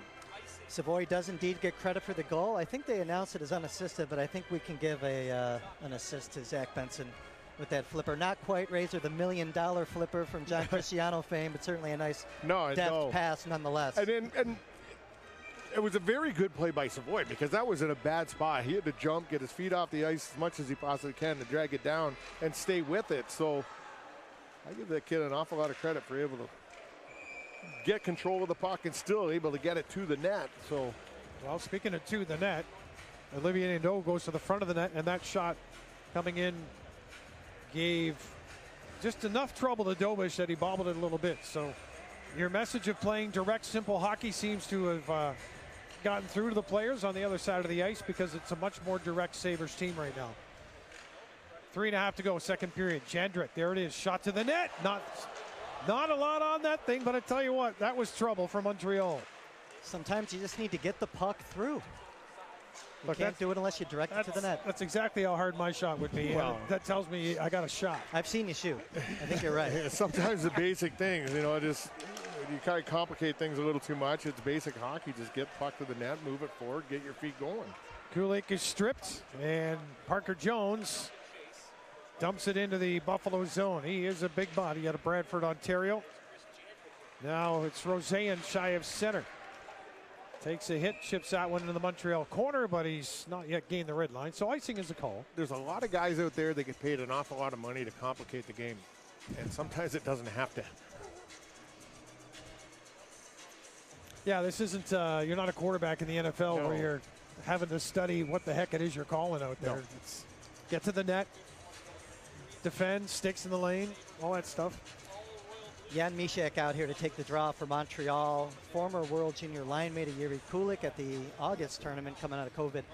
Struggled a little bit last year in his first AHL season, but definitely has a really nice two-way game. He's done some good things here tonight. Yeah, just 9 points, 5 goals, 4 assists in the 40 games played, so he'll be looking to change those numbers. And a lot of these guys, of course, will be playing their first year of pro hockey. Some, certainly for the Sabres, will come to camp and hope they can raise an eyebrow here or there. The reality is there's probably not a lot up for grabs, but if there's somebody who jumps off the map today and then does it again at training camp and through preseason games, you start to maybe build up a little more attention. Well, you got to do little things. You got to graduate from here, get to the big camp, and then once you get to the big camp, you want to maybe stick around to get a few exhibition games in. Yeah. slashing penalty, I think, coming up here. Yeah, cross-check, Sabres. I'll tell you what, Dan, with all the bodies that the Sabres are going to have in training camp and in Amerks camp, there's actually a lot to play for with a lot of these players that even if they can't crack. Oh, yeah, no, you're right. Yeah. In the grand scheme of things, yeah. You know, a Graham Slaggert, you know, you look at the roster that South Africa's going to have at its disposal this year. Where does a player like that fit in? I think, you know, the work starts here. You know, we talk a lot about Matthew Savoy, Yuri Kulik, maybe angling for one of those spots that is open on the big club roster right now. But I'm just as intrigued with a lot of the jockeying for position that's going to happen when Amerks camp opens. Oh, for sure. Yep. Guys trying to stay out of the coast. Yeah, I was going to say, and management as well. I mean, the longer you can actually continue to develop players, right, you keep them around longer. So, right. And quite often, by the time you want perfect world, Razor would know this better, but you know, your development year player, he's kind of maybe at 22 years old. You're thinking, all right, now we plug you in. So you got guys coming in here at 18, 19 years old. Ideally, you'd love to have them for a couple of years. And then you get some guys here that are established and they're only in their early 20s. That makes it very difficult, and the competition goes way off the charts because there's so few opportunities after a couple, 3 years like that. Montreal working the power play here. 1:17 left on the man advantage as they work it down to the right circle. A little no-look pass that time, trying to go cross ice for Waugh. Sabres looking to break that one up, and a good battle here by Damien Giroux on that far wall. Can't quite get it out now. That goes off a skate, and Montreal will have to play it out of the corner with a backhand by Heineman, who plays it to the far corner. Heineman on the right side takes a return pass. He seems to have a bit more room here as he goes corner to corner with his line mate Owen Beck. Yep, keep an eye on Heineman on that right side. Big-time sniper, big-time goal scorer. Back to the line, shot, and Ratzlaff saw that with the glove, and he makes the save. We've not had to see Ratzlaff move around a lot in the net here tonight, Chris, but what you know of him, what have you liked about how he's handled this game here? You know, he settled in. I think, you know, the first shot on goal got past him. He got two nice, you know, he got in the game quickly here. He's not the biggest goalie. He makes himself, he presents a little bigger. He knows that he's going to get a lot of action this year in Seattle. He's going to be the #1 guy. But I like how he settled in. He's fighting to see pucks. He knows he hasn't had a lot of help in front of him. So I think he just has to control those rebounds and get those pucks to stick to him a little more. Yeah, he's had to do a lot of it himself here. Yep. You know, for a majority of the second period, Sabres kind of got it going here a little bit now. But for first part of the second period, he was kind of on his own back there. But he did a decent job.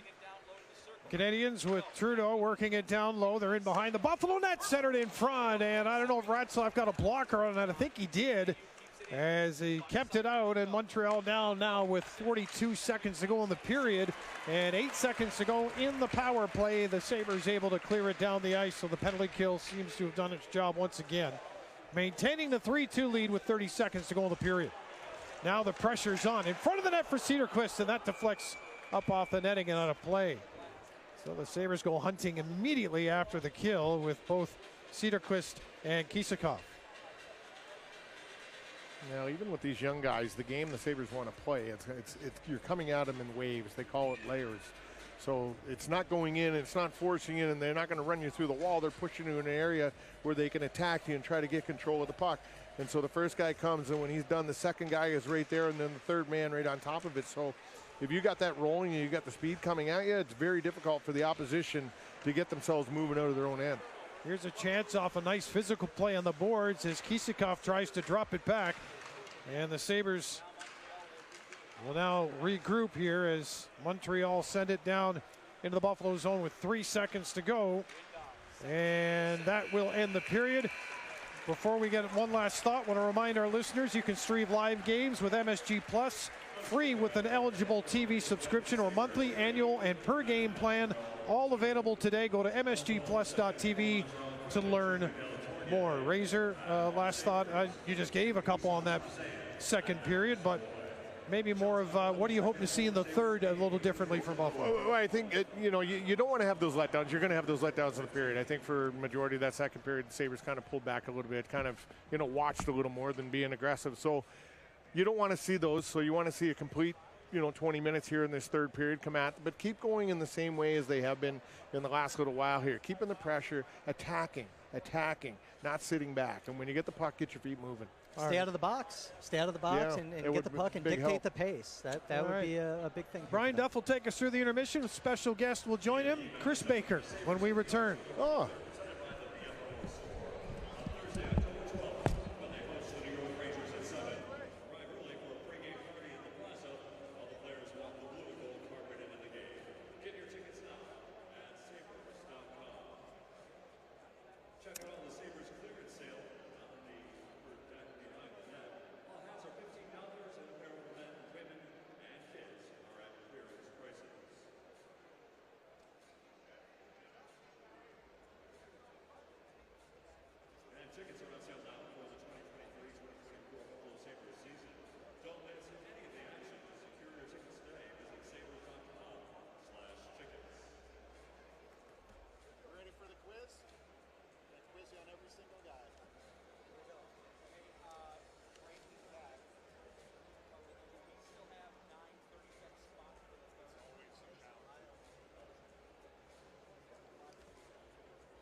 It is 3-2 Sabres after 40 minutes of play here at Lecom Harbor Center. Night one for Buffalo and Montreal, the Prospects Challenge. Welcome back, Brian Duff, alongside Chris Baker, because I know, Bakes, you probably didn't get nearly as much airtime in the second period with Razor on board. So we want to give you expanded opportunity here in the intermission report.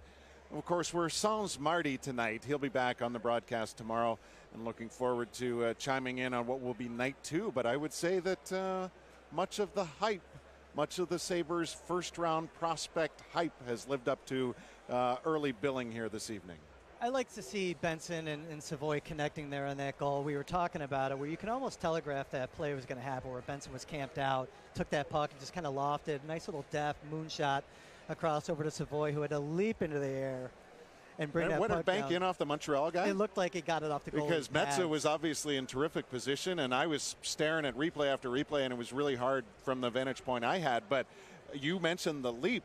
That, to me, just shows you how engaged Savoie is in the play, right? Like, he's ready to do anything, and it was impressive. Like a quarterback to a receiver. It's almost like there was eye contact, and I think Savoie knew he was going to have to go up and get it. But no, I think from that, I thought Yuri Kulik, as another first-rounder, had a better period there. I came away from the first period. I think it took him a little bit of time to kind of get into the game a little bit.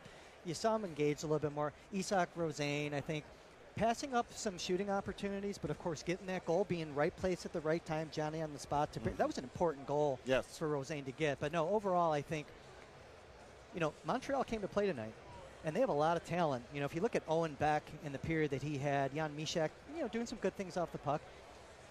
They're going to have to continue to battle, stay out of the penalty box, and use that first-round talent to really dictate the pace here in the third period. Yeah, and obviously when you mention Rosén, he's got 1-1 so far. And yes, there may have, like you suggested, some overpassing moments, but it was also, especially in the power play situation, very reminiscent of when the Amerks did have power play success to start the postseason last year, and how impactful those two were together. It was very, very reminiscent. And Rosén, to his credit, even when he's under pressure or sees Kulik under pressure, he's not afraid to try to make that high-risk play. And Kulik knows it's coming, and so I think that's the beauty of watching them work here tonight is the faith that they have in one another when they're out there. Well, I like that they're getting tested right out of the gate too. Yeah. I mean, this Montreal team is taking away their time and space, and it's forcing that skill of Rosén to come out.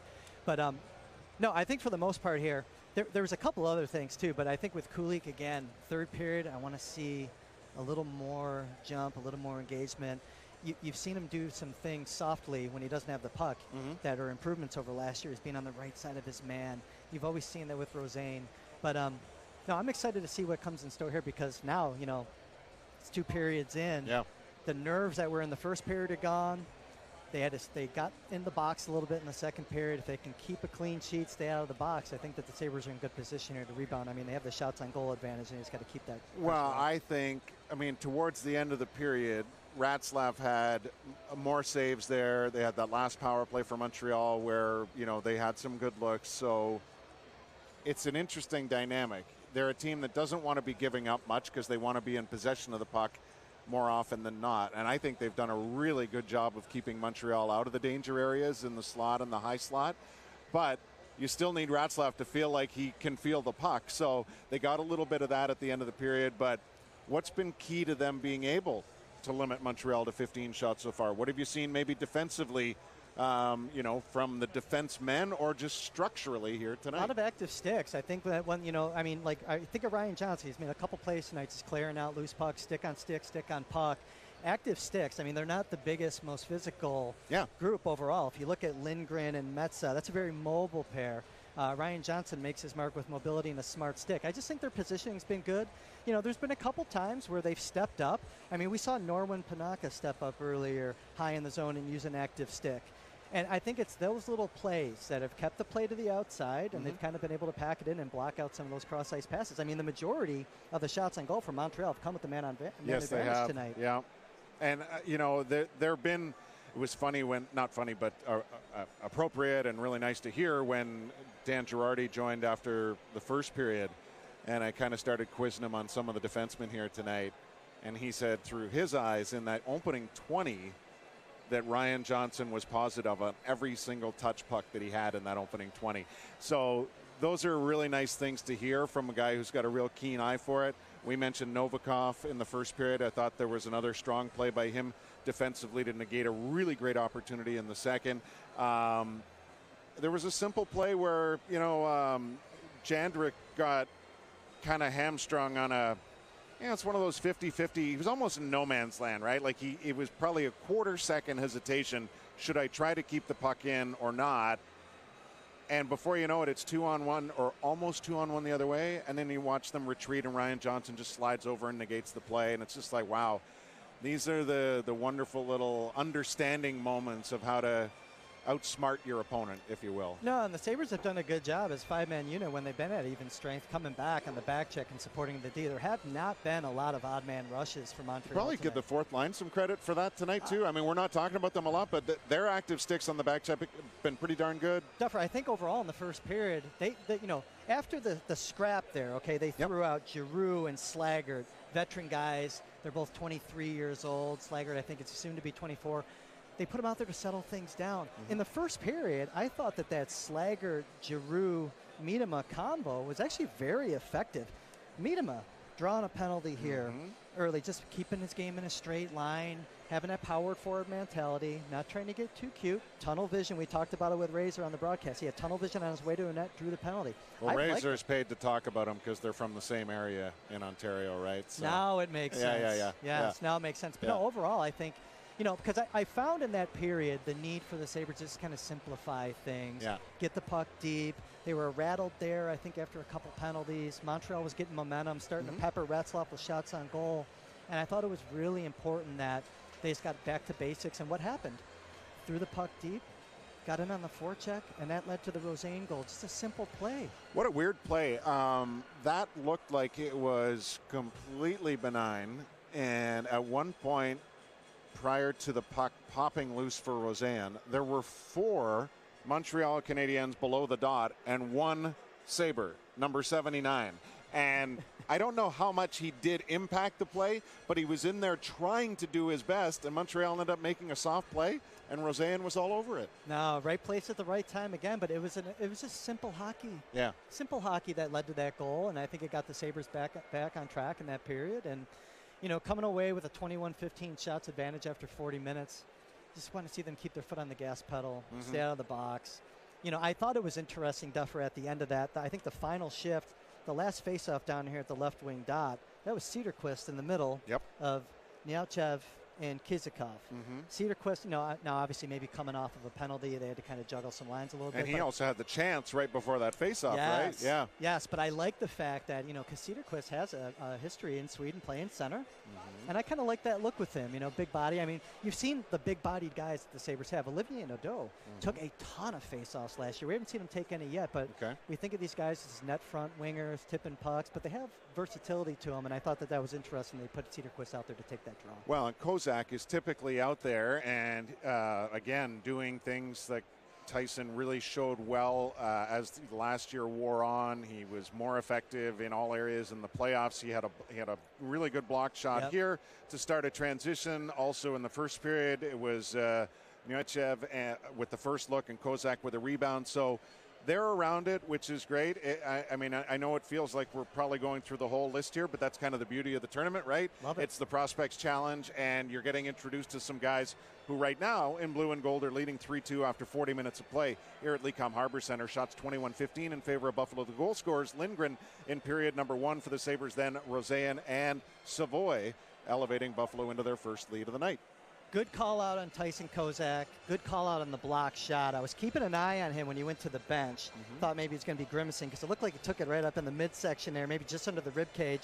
Thankfully, didn't ding him. Okay, good. Because I was curious about that too. I was looking. I was focused on him on the bench, but that's to your point. That's what you come to expect with Tyson Kozak, is that battler.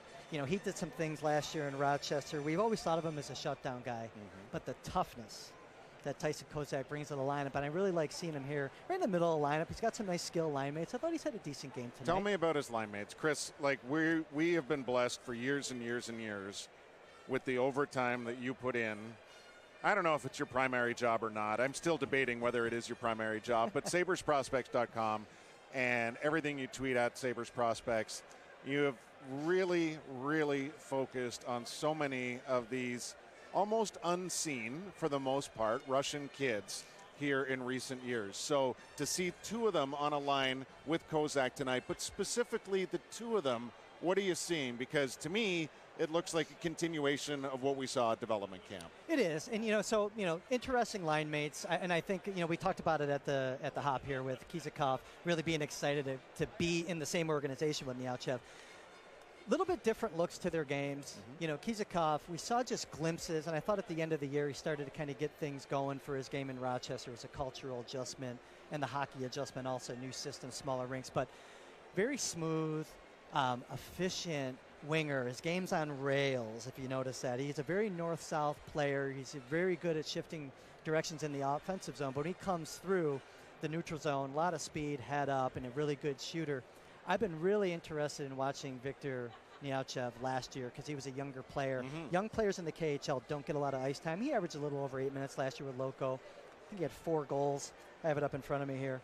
4 goals and 8 assists. Yeah, can you tell I've looked at that stat line a few times? But no, that's a guy. We talked about him at the top of the broadcast. He can stretch the ice a little bit. He's got a lot of different looks in the offensive zone. He's got battle, very engaged. The biggest difference, I think, between a player like Neauchev and Kizikov, Kizikov has attitude. He has some moxie. He'll get a little lippy after them. But in terms of in the heat of battle, Neauchev's got that club in the bag where he's not the biggest guy, but he'll go in there, lower his shoulder, get greasy. And you're hoping that rubs off on Kizikov in his second year because I think that element of his game is going to have to emerge in his second year here in Rochester. Well, a little more involved and get his hands. Yeah, I mean, are you noticing anything? It's such a small sample size just here tonight, but based on how they managed him last year and his size and his physical presence or lack thereof in a very, very demanding American Hockey League, can you already see differences physically for him and how he's playing the game? Oh, physically for sure. He's not shy at all. He's not backing down in the first 40 minutes here. He's definitely engaged, going to the middle of the ice. I've seen some really good things from Kizikov, which implies that he's just adjusted. Yeah. I think he's ready to go. And you want that now.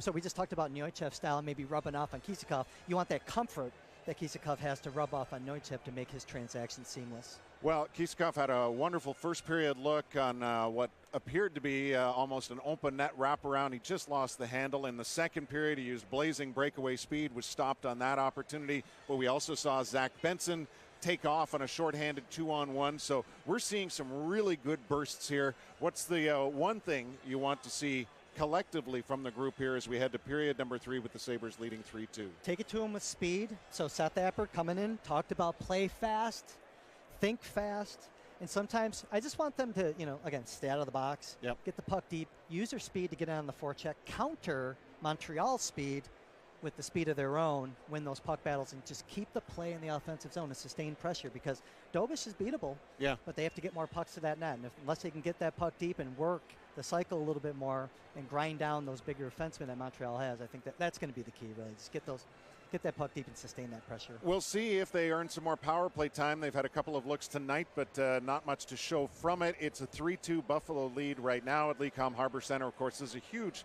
weekend for the Sabres and their fans. We'll have Fan Fest tomorrow starting at 11 a.m.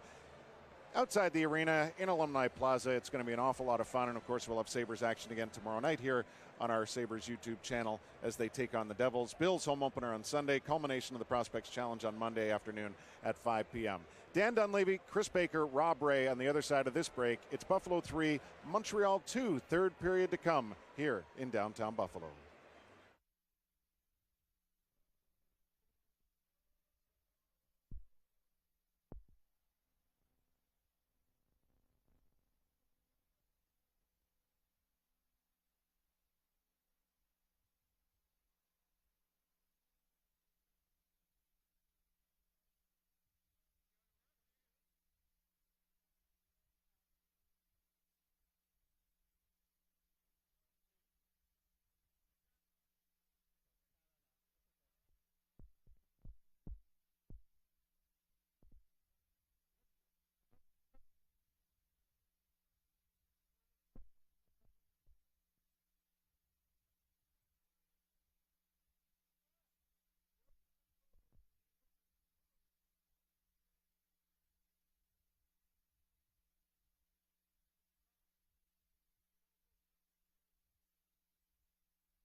All right, welcome back. The third period about to get started here. Sabres and Montreal Canadiens. Chris Baker, Rob Ray joining me here again for this third period of play. Game one of the tournament for the Buffalo Sabres. We'll be at it again tomorrow night at 7 and then Monday at 5 o'clock. New Jersey tomorrow and the Penguins on Monday. So right now a period to go. And here we go. A 1-goal lead for Buffalo. The Canadiens have been quick starters in both periods so far, and they walk the same path just seconds into this third frame. Off the pipe, Dan. Is that off the pipe or off the handle of the stick? Oh, I don't know. Maybe both. Well, another chance here, but that got away from Joshua Roy just a little bit. And then he's got Jandrick all over his back, but the Canadiens work it down low here in the Buffalo zone. Heineman out of Leksand, Sweden. Gets it back to the point, and that one dribbles through. Demon took the shot, but the traffic in front, I believe, got a piece of that one to tip it past. You see his stick, bro? Yep. It looks like. I think that initial shot didn't go off the post. As you said, it went off the shaft of his stick, and then he went to play there. He got a piece of that puck, and it just kind of popped up, and then could not control it, and it dribbled past the line. So, Razor, that's something that you don't see every day. The goalie stick break in that manner, and he was holding it together, I think. Usually it knocks it out of his hand when it's that hard, because it was a hard shot. It normally blows out of their hand, and they don't have it. So, a little bit of bad luck there for Retzlaff to start the period. Let's hope he can settle in here for the next 19 and a half minutes. Yeah. Tie game. Lindgren back after for Buffalo. Can't quite move it up ice just yet. Benson down low to help out. Lindgren again. Benson out of his skates. He's got Cederqvist already at the blue line. Benson lost it as he gained the zone. Lindgren keeps it in. Shot deflects to the near corner. Sabres can't keep it in the zone as Matt Savoy tried to knock it down. And it'll be played back by Metsa. He'll take the return pass inside the Buffalo line. Metsa's pass up ahead. Savoy for Benson. Cederqvist trying to find a way to a lane that Trudeau is not in the way of. And they come together in behind the net. Trudeau comes away with it here for Montreal. And he'll jump up the center ice, but the return pass will not be there. Sabres break it up. Montreal changing. Quick transition to the net. Kozak scores! What a move by Kozak to put the Sabres back on top 4-3. Nikita Novikov, as a defenseman, came up and made that whole play happen, Razor. I don't know if you saw, but as soon as that puck came back to Panoka, Novikov from his defensive position came up on that right side, called for that puck for Panoka, and just slid into a nice pass. And what happened, both deep for the Montreal Canadiens got caught up a little bit. Nobody dropped back, and the speed Sabres had going into the zone got around the D as quick as possible, and a beautiful move on the goaltender. So pretty play all the way around. Hey, Montreal thinking that puck is going to come out. D comes over, makes the play to keep it alive. Here's Guindon, gets in a little bit behind the defense, but a good get back by Kisakov to try to get in the way a little bit, and then save that's needed there for Scott Ratzlaff, to say the least, just the way this period has started. Yeah, he's able to see that one coming clean from the point when the shot was taken here, but once again, you see him just kind of, he makes a save and it kind of bobbles in front of him, and then you're just watching him because he's looking at his mechanics and how his pads are coming together, and he's looking down to see if there was any type of openings, because I don't think he really thought that he should be able to bounce the puck bounce off the way it did there. So even when they're in these situations, goaltenders are always looking to find out, what's right and what's wrong. So this kind of tells you the kid's in a little bit of his own. Ortiz tripped up. Montreal going to go back to the power play. Dobish will go to the bench. So the net is empty with the extra skater. And the Sabres penalty kill is getting a lot of work here tonight. Which again, in a prospects tournament, development camp, it's not a terrible thing for the coaches to have a look down the bench to see how guys are at handling these situations. Yeah, and you want to see it, as you said, multiple times. You just you go into this and you only get 2 or 3 power play or penalty kill opportunities. Yeah, you really can't judge it from that. You're getting plenty of opportunities, and it's good. I would imagine they would talk to the refs and say, hey, call it tight, but not as tight as anything, but just to make sure that we have opportunities to see guys in different situations as well. Sabres' latest goal scorer on the faceoff. Buffalo able to keep possession up the center ice. Cederqvist will backhand that one down into the corner. And David Reinbacher trying to make the best of it, but he took a shot there, and he's holding his face a bit in behind the Montreal net. Still doing that, checking the chicklets a little bit. As the Canadiens will bring it up with some pretty good speed on the far side. Look out, good, strong defensive play as well. Johnson there committing to breaking up that rush. Really had those feet cranking to keep himself in position and wrap that stick around up high to avoid taking a penalty and avoid the trip. Yeah, he got side by side with him. He wasn't coming from behind, so being side by side like that, he was able to reach around and, as you said, not take the penalty. If he was trying to do that from the backside and take him down, he's in the box.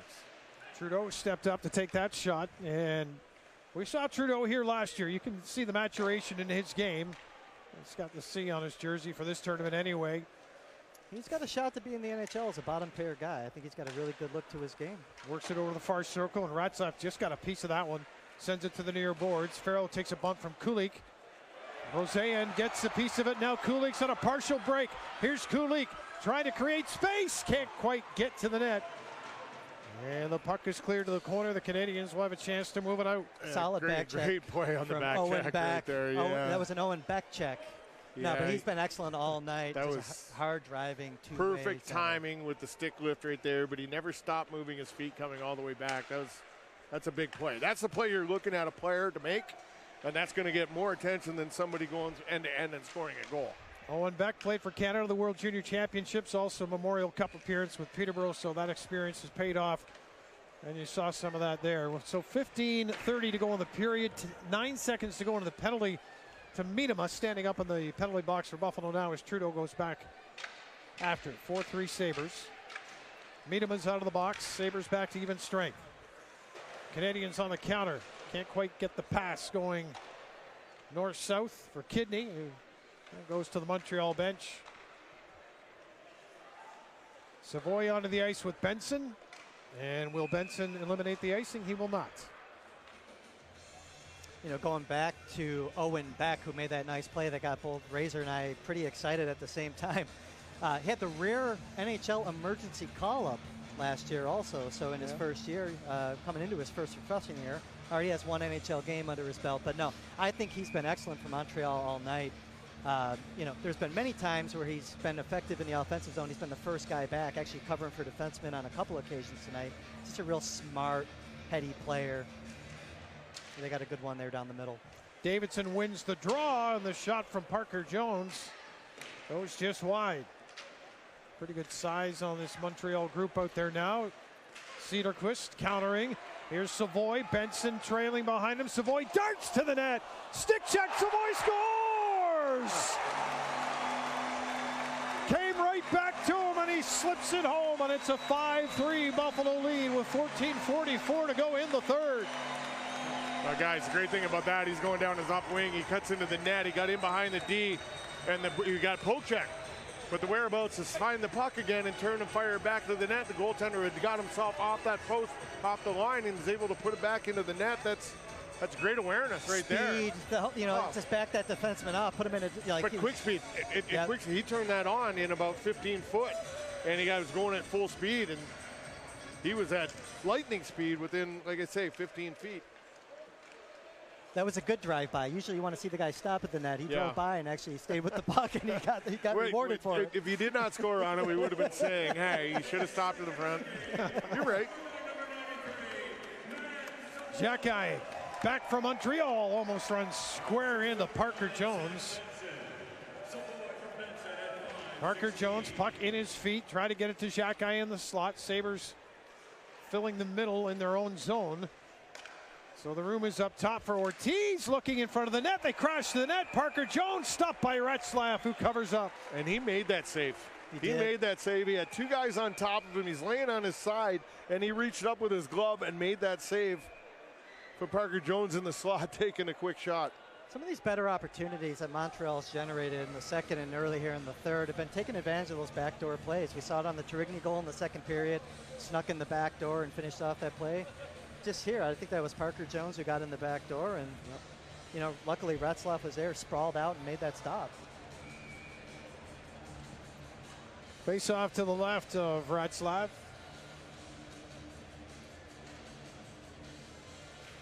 Have I told you guys how hungry I am? That's two of us, Razor. It took you a period and a half almost to tell us, so. I've been hungry since I watched Stan have his pregame meal. I was a little worried about him for a bit. He hadn't mentioned food yet, but there it is. Roseanne after down the corner in the Montreal end. Kulich trying to dig it free. And the Montreal Canadiens with a chance now as Ortiz lifts up ahead. Simoneau onto the wing. Isak won't catch that one. Roseanne will for Buffalo. And Lindgren with a quick touch pass. Nadeau finds Kulich. Back to Nadeau. Right side. Shot is blocked. Good quick stick that time by Christopher Ortiz for the Canadiens. Kulich comes racing in. Broken glass. And yes, we have broken glass. And that is not going to be an easy one to fix because it is up underneath. That's a tricky break. Yeah, it's up underneath that white dasher there. So they may just decide this one's just pick up the piece and. If it wouldn't shatter on the next shot, I'd say the same thing. Stick it's a not net glass. It's not glass. It's plexiglass. I think we're getting the Harbor Center's version of Porky it's Palmer out here. Plexiglass, so it's not going to shatter again. Yeah. Then just keep her going. Where if anyone happens to be only listening, it's the top right corner. It's cut at a perfect 45-degree cut, corner cut. But they're keeping all utility Zamboni doors open. Well, time for Rob Ray development camp stories. Oh no, it's time to go to the snack I was going to say, Rob talks about how hungry he is, and here we go with our first delay of the game. It's kind of fitting that it happens that way, isn't it? Well, I don't know. They're talking to the benches. Maybe they're going to say, do you guys want to? Yeah, I don't think there's any danger of it. You know, the puck going out through the backside if they clear the people. Well, they got the ladder there. That's I guess there's always just the legalities of somebody getting hit by a puck that comes through there. Somebody. Yeah. Legally. You almost have to. You got to replace that. Back in 1976, they would have played right through this with plexiglass. Did they have plexiglass back in 1976? There would have been, chicken wire barbed wire fence. You say that back home. I can remember going to Marmor and Madoc, and they had a solid wall at the back. It was a concrete wall. It was always because they had windows in it. So solid wall, and then on the corners it was the chicken wire, not chicken wire, but the fence wire in the corners. Teams are retreating to the locker room here, by the way. It's kind of a odd way to handle the replacement. Certainly they'll get any less hungry. They'll have to go to a commercial here. They get on the exercise bike and do all of that. It's funny, Dan, that you say Rob Ray development camp stories or prospect camp stories. I think when Rob was playing for the Cornwall Royals back in the day, I believe that's where you played your junior hockey, right, Razor? Yeah. There weren't rookie camps back then. I think it just kind of came into. No, you were a rookie in camp. Yeah, you were. and you know what? A lot of the times when you were a rookie coming into camp, the vets were coming in and they might have skated a half a dozen times by the time they got there, and they used training camp as a conditioning factor. You'd go twice a day. You'd go, 7 days a week, and you'd do it for a couple of weeks, and then you'd start playing your games, after you got yourself in shape. So totally different now, and it's just amazing. I would like to see some of the great players back when I played have the access to the training and the knowledge, the science side of it that these guys all have. That a lot of the times you can, by using that stuff, you take a good player, turn them great. Yep. And I'd love to see a great player have that opportunity in the past just to see how well they could have done and how good they could have been. You say that, but you know this too because you've been in a room around guys, but it's pretty easy. And you hear other athletes talk about it. The great ones are always the guys that even with all those resources, because now they're available for everybody, right? So a kid coming up into the game, let's say your son keeps accelerating into the game and he's going up and up and up. Everybody has the same resources that Robert Jr. will have. He'll have the weight room. He'll have everything available to him. So what's the separator? How bad do you want it? How hard do you work? And how hard do you work after the hard work. And along with that too, talk to many guys, because I go to the camps and see them at the Pepsi Center and that, and talk to guys that I played with, played against, that are coaching D1 hockey and all that kind of thing now. And I'm like, what's it like? What are you looking for when you're looking at the kid? And they kept saying all the time that the problem being is they're all cookie cutter. Yeah. They're all fast. They're all skilled. So when you're looking at them, you know what you're doing? You're trying to figure out which one is a good person. You're trying to figure out that, hey, they're all the same pretty much on the ice. Which guy is going to be the least hassle? Which guy is going to do the most to get himself even better? And that's how they're judging a lot of these kids. So, it's very competitive, but a lot has to do with, the way the kids are presenting themselves away from the game as well. So, yeah. Well, it's funny, like with Victor Nechayev, okay, I think about that a lot, because you see that also, like when they're drafted in the NHL, and these kids can either go back to juniors or play professionally. Yep. You always want these young guys, even if they're not going to get a ton of ice time, to play professionally, because they're going to be around, not their friends, not their peer group. They're not going to be up until 2 a.m. playing video games. They might not be around. No, but if they go play pro, they may be in the barn until 2 a.m. and they're learning that.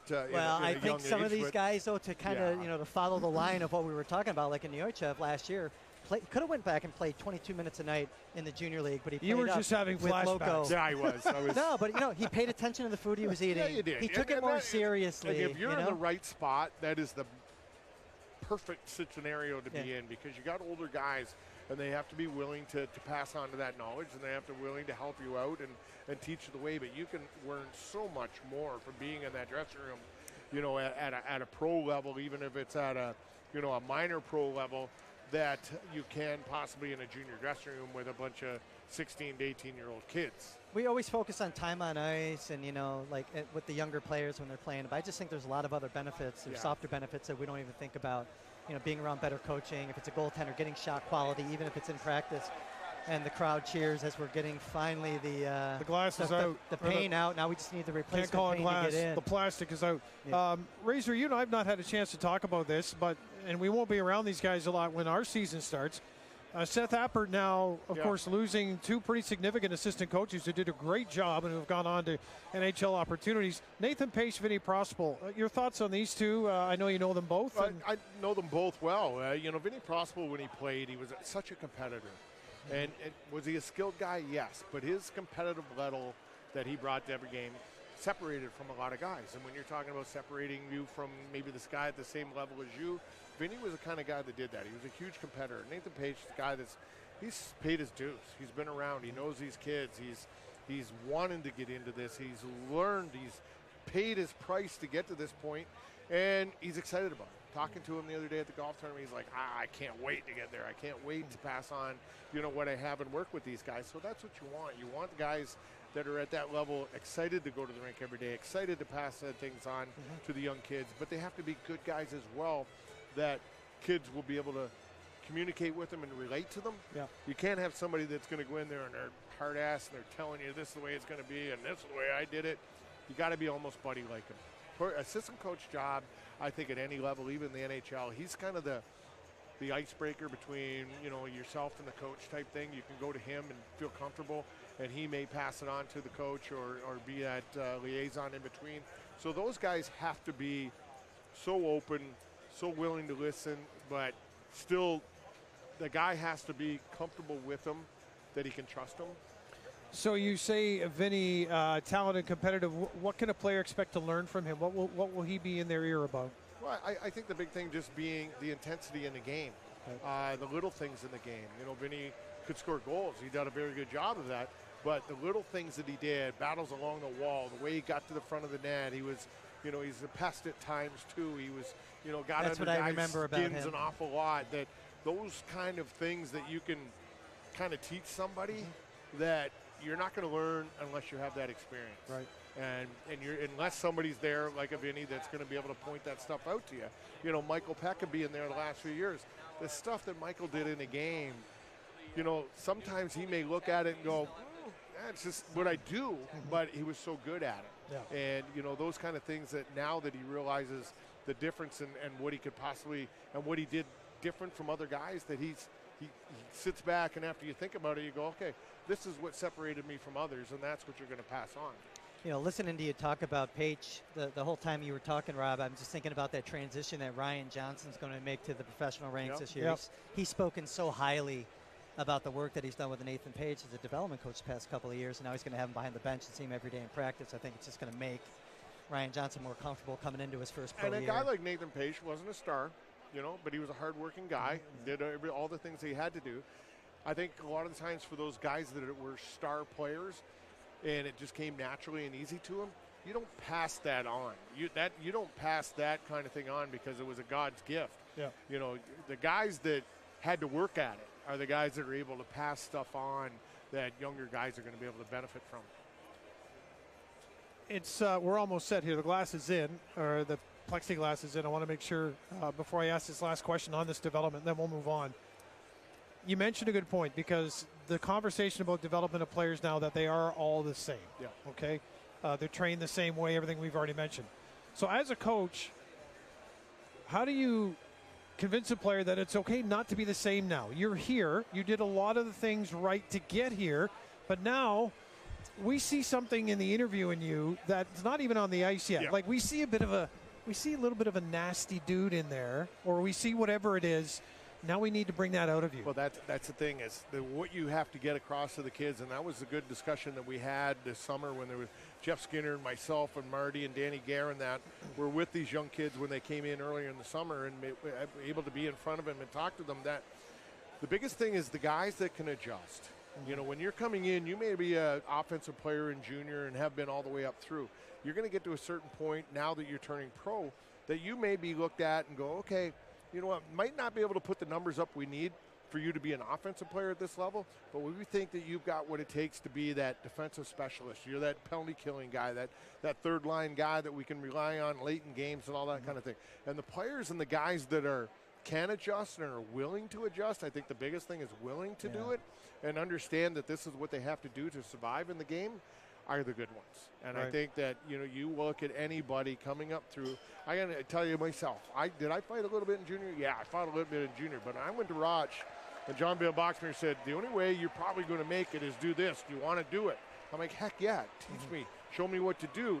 If I didn't take that advice or if they didn't see that in me, I probably never would have played in the league. Right. So, you know, great advice and at the time smart enough to take advantage of it. And I think a lot of kids, they have to be willing to change that game a little bit because they can't have 18 goal scorers on the team. Right. Yep. You've got to fill a role. You've got to be able to fill a role. And if they're willing to come to you and say and ask you to adjust that role, then that means they see something special in you. Because they might pass 3 other guys to go to you because they think you're special, that you're going to be able to do it, to give you that opportunity that they weren't giving those other 2 guys. Yeah, 100%. A reminder, we're at 5-3 here in the third period with 13:26 to go.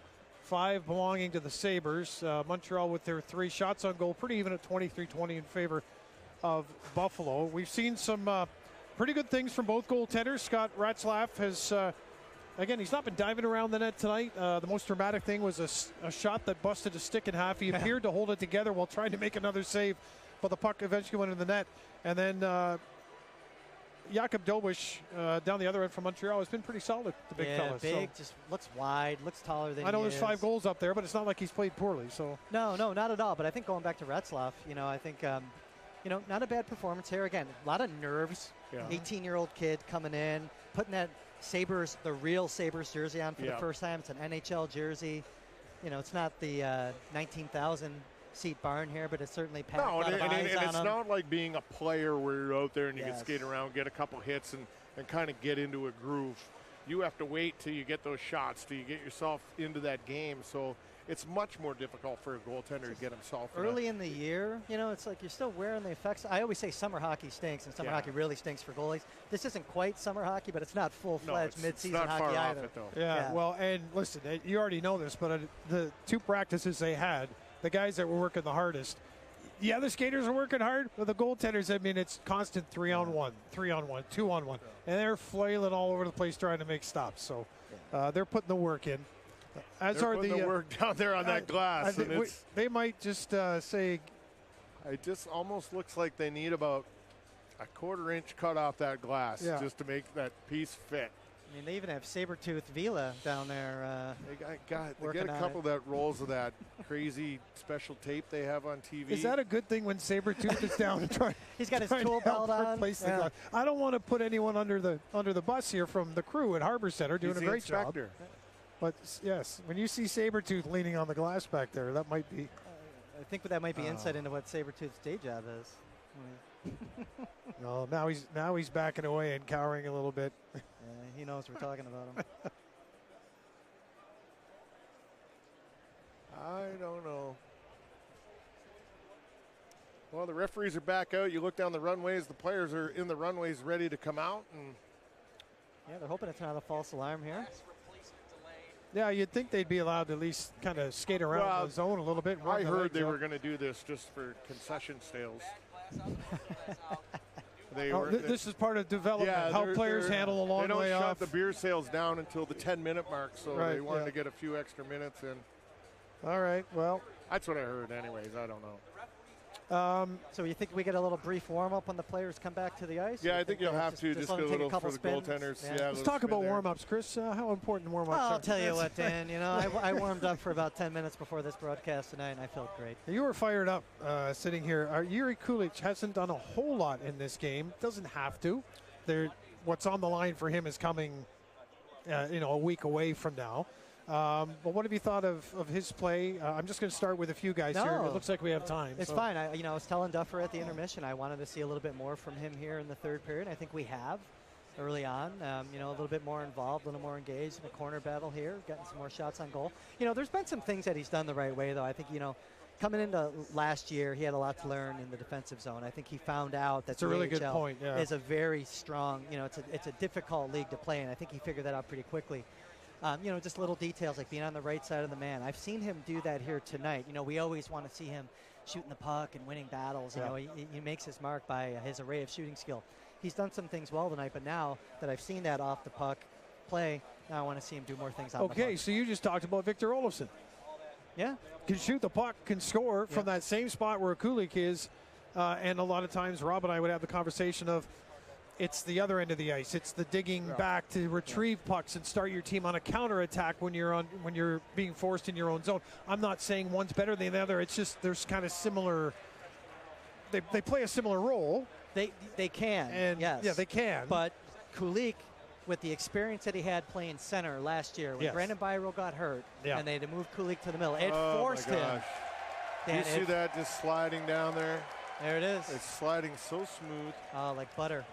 No, but that Byro injury last year was a blessing in disguise for Kulich's development. Yes. It forced him to develop that side of his game, so he's not that just one-trick guy that's going to park in the right dot and have pucks fed to him. Yeah. Telling Duffer real quick, I know you might have a couple other guys too. We were talking about, you wanted to see the Sabres use their speed here in the third period to actually counter the speed that Montreal was playing at. You go back to that Savoy goal, and that's exactly what they did. So, when they come out and they get their spins around, they get the warm-up going, they got to be, they should be fresh. You want to see the Sabres continue to be that speed team that just keeps the play deep in Montreal's end and wears them out here for the last 13 minutes. Yeah, they've had 4 or 5 real good opportunities here tonight just getting in behind the D of the Montreal Canadiens. And you hear Sabres goals get a louder cheer, but that was pretty loud. Yeah, that's good. That's good. But, yeah, they got to use that speed. And I think when you talk to Don Granato and his coaching staff, that what they want, their team identity is offense and speed, and that's what they want. Yeah. So, guys are going to be able to do that effectively here at this level against these guys. They're the ones that are going to get an opportunity, moving forward. So you like to see it. You like to see that they're getting that early.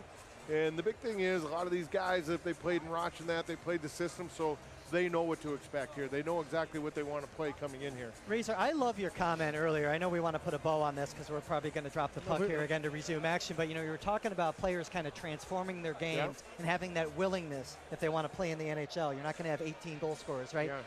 Lucas Rusek, last year the Amerks leading point getter. Yeah. He's likely going to be the guy that's going to have to do that this year. He's not going to be the leading point getter when he gets to the NHL. He's going to have to be at that speed, fourth line guy, and it kind of tees it up for some of the battles that we're going to see here in training camp. That he could fill in. He could fill in the top couple lines if you have to, but you're probably going to be sitting on that third line trying to wait and your opportunity. But when you do play, I'm not saying you got to go out and score, but you got to be responsible and be effective. All right, game on. 13:20 to go. Montreal working into the Buffalo zone, and Ratzlaff kind of waved the glove at that. Just got a piece of it. Trudeau looks to the far circle with his pass. Backhand stopped by Ratzlaff for the rebound. Kick to the top of the circle. In the slot. That shot is fired high as Owen Beck looked to make an impression right back into action here in this third period. 5 seconds into the action, they go headhunting on Ratzlaff. Ratzlaff ducked. A European goalie would have went for the header. So Montreal certainly with a pattern, this group anyway, of coming out with really strong starts. We're talking seconds in, but how about Savoy? There's the speed to the net, and Dobish gets over with the pads. Savoy very, very much playing some inspired hockey. I was going to say, if anyone's noticing anybody out there right now. Do you think that kid might have a little pressure on him here? Well, remember, obviously, he was hurt last year coming in here, so he's talked this week about how it's just been great to have a summer healthy and come to camp for the first time as a pro and say, okay, I'm here. But he's second year. He needs to leave an impression. Oh, he knows that. You're right, yeah. Kozak, he made an impression with the Amerks last season in the playoffs. He's got the puck now. He's got a goal here tonight. Plays it back to the point. Metz's shot. Dribbles through Demon. And now on the near boards, Farrell. Backhand to center. Sabres take it back. Kozak back to help out with that transition. Bouncing puck. Far side of the ice. Yauchev and Kozak trying to keep it in the zone. There's an elbow that gets up a little bit. It's an errant one. Kisakov skates through it. Canadiens, Farrell plays it off the boards. Ratzlaff leaves it. Jandrick behind the net. Kisakov could not advance the puck nor settle it down. So Montreal has it back again. Farrell with a tip down to the corner. He'll race to the Montreal bench with 11:22 to go in the third. 2-goal lead for Buffalo at 5-3. Sabres with the puck up the right side. Now chip to the line and offside. Slaggert trying to jump in on the play. Yep, Slaggert a half a step into the zone there. I thought we were going to see Ryan Johnson fully activate there. He looked like he had that gallop going when he crossed the Sabres blue line into the neutral zone. Dished it off, but that's going to be an interesting part of Johnson's game moving forward. Holding on to that puck a little bit more, carrying it up and being a little more assertive on his own to push the attack up ice. I had mentioned to you this week at practice the thing I noticed about his game, and it's early, but I just noticed how when he whips a pass, that pass is getting there in a hurry. So that's obviously what you want to see from a player like that, amongst everything else he'll build in his game. Here's Ortiz at the point for Montreal. Down the wall, Simoneau's going to go to the net for the return pass. It does not get to him. So good pressure defensively by the Buffalo Sabres. Canadiens keep it in, though, working the far side of the ice. Nice play by nice stick Panoka there. Yep. Panoka, another player that we want to see that confidence build as these 3 games wear on for him. Sabres work it deep down into the zone. Novikov will back up and make his way past the Sabres bench. Now he'll go into the open door as Buffalo on a quick counter here. And a backhand by Kulik is stopped by Dobish. Here he didn't get a lot on it, but he almost snuck it in under the arm. And now we get some pushing and shoving over the far post with the Montreal players towering up over top. That must be Parker Jones.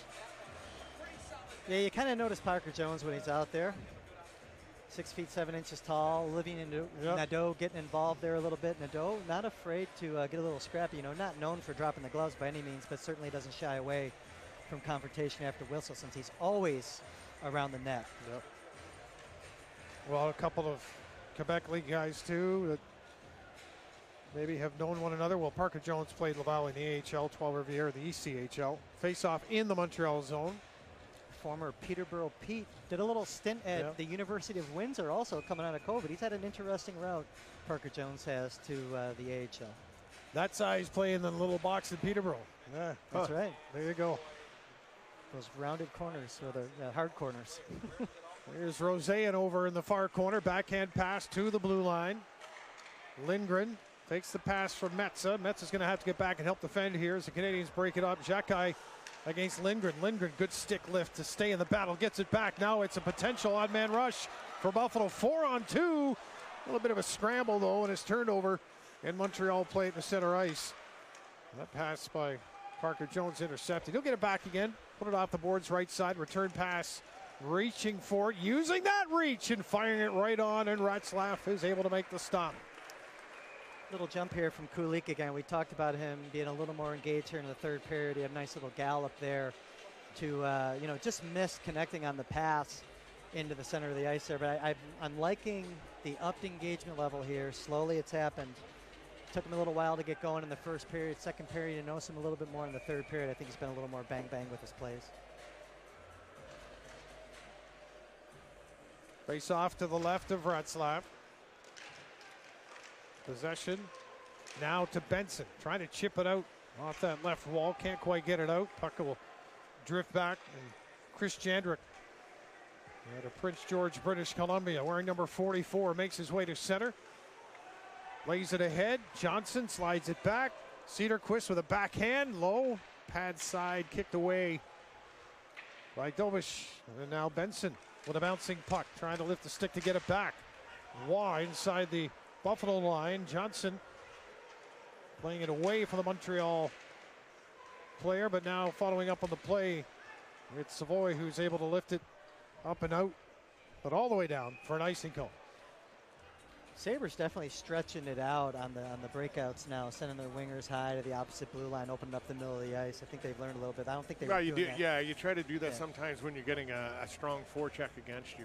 So you get that, you try to make that long pass, try to separate that a little bit, and then, but it also tries to relieve that pressure a little bit because they're less apt to send two guys in. There may be one coming in because they got to make sure they're backing off a little bit in support. I think it was that in-game adjustment that led to that Savoy goal in the second period also, because that was a stretch play out with Benson waiting at the blue line for that. Face off the Buffalo zone. Cedarquist. Pass cross ice, finds Benson. He's got to turn it back at the blue line, though, under pressure. Ortiz stays on Benson. And now it's chipped back into the Montreal zone, and Melo will start it back. Farrell at center. Dishes it back once again. Ortiz onto the wing. Melo trying to feed it through for Misak. Right side. Laid it back to Ortiz. The puck bounces on him. He swats that out of midair. Sabres try to quick break up ice. And that one for Neauchev did not quite connect. Now Panoka under pressure. Plays that one right on his own goaltender. And Ratzlaff Keen is able to see that one. Simoneau. Kisakov trying to reach in and not take a penalty as he keeps an eye on the Montreal player. It's thrown down to the corner far side. Sabres break it up. Canadians have numbers back, however. Kozak stopped, but here's the follow-up by Buffalo. Neauchev with a shot, and it's stopped by Dobish. Down to 7:44 left here in the third. So nice little shoulder juke there from Neauchev when he got the puck inside the line. Little juke to the inside, bounce to the outside to get himself a shooting angle. But shooting, that's what you wanted to see. Yeah, just take and the like shot. you said, the trying to throw them off here a little bit, just kind of a little diversion or something. Drop the shoulder, drop the head, drop the leg or something. But still continuing to have good movement going down the ice. A lot of these guys are doing a good job of keeping their feet moving while they're trying that.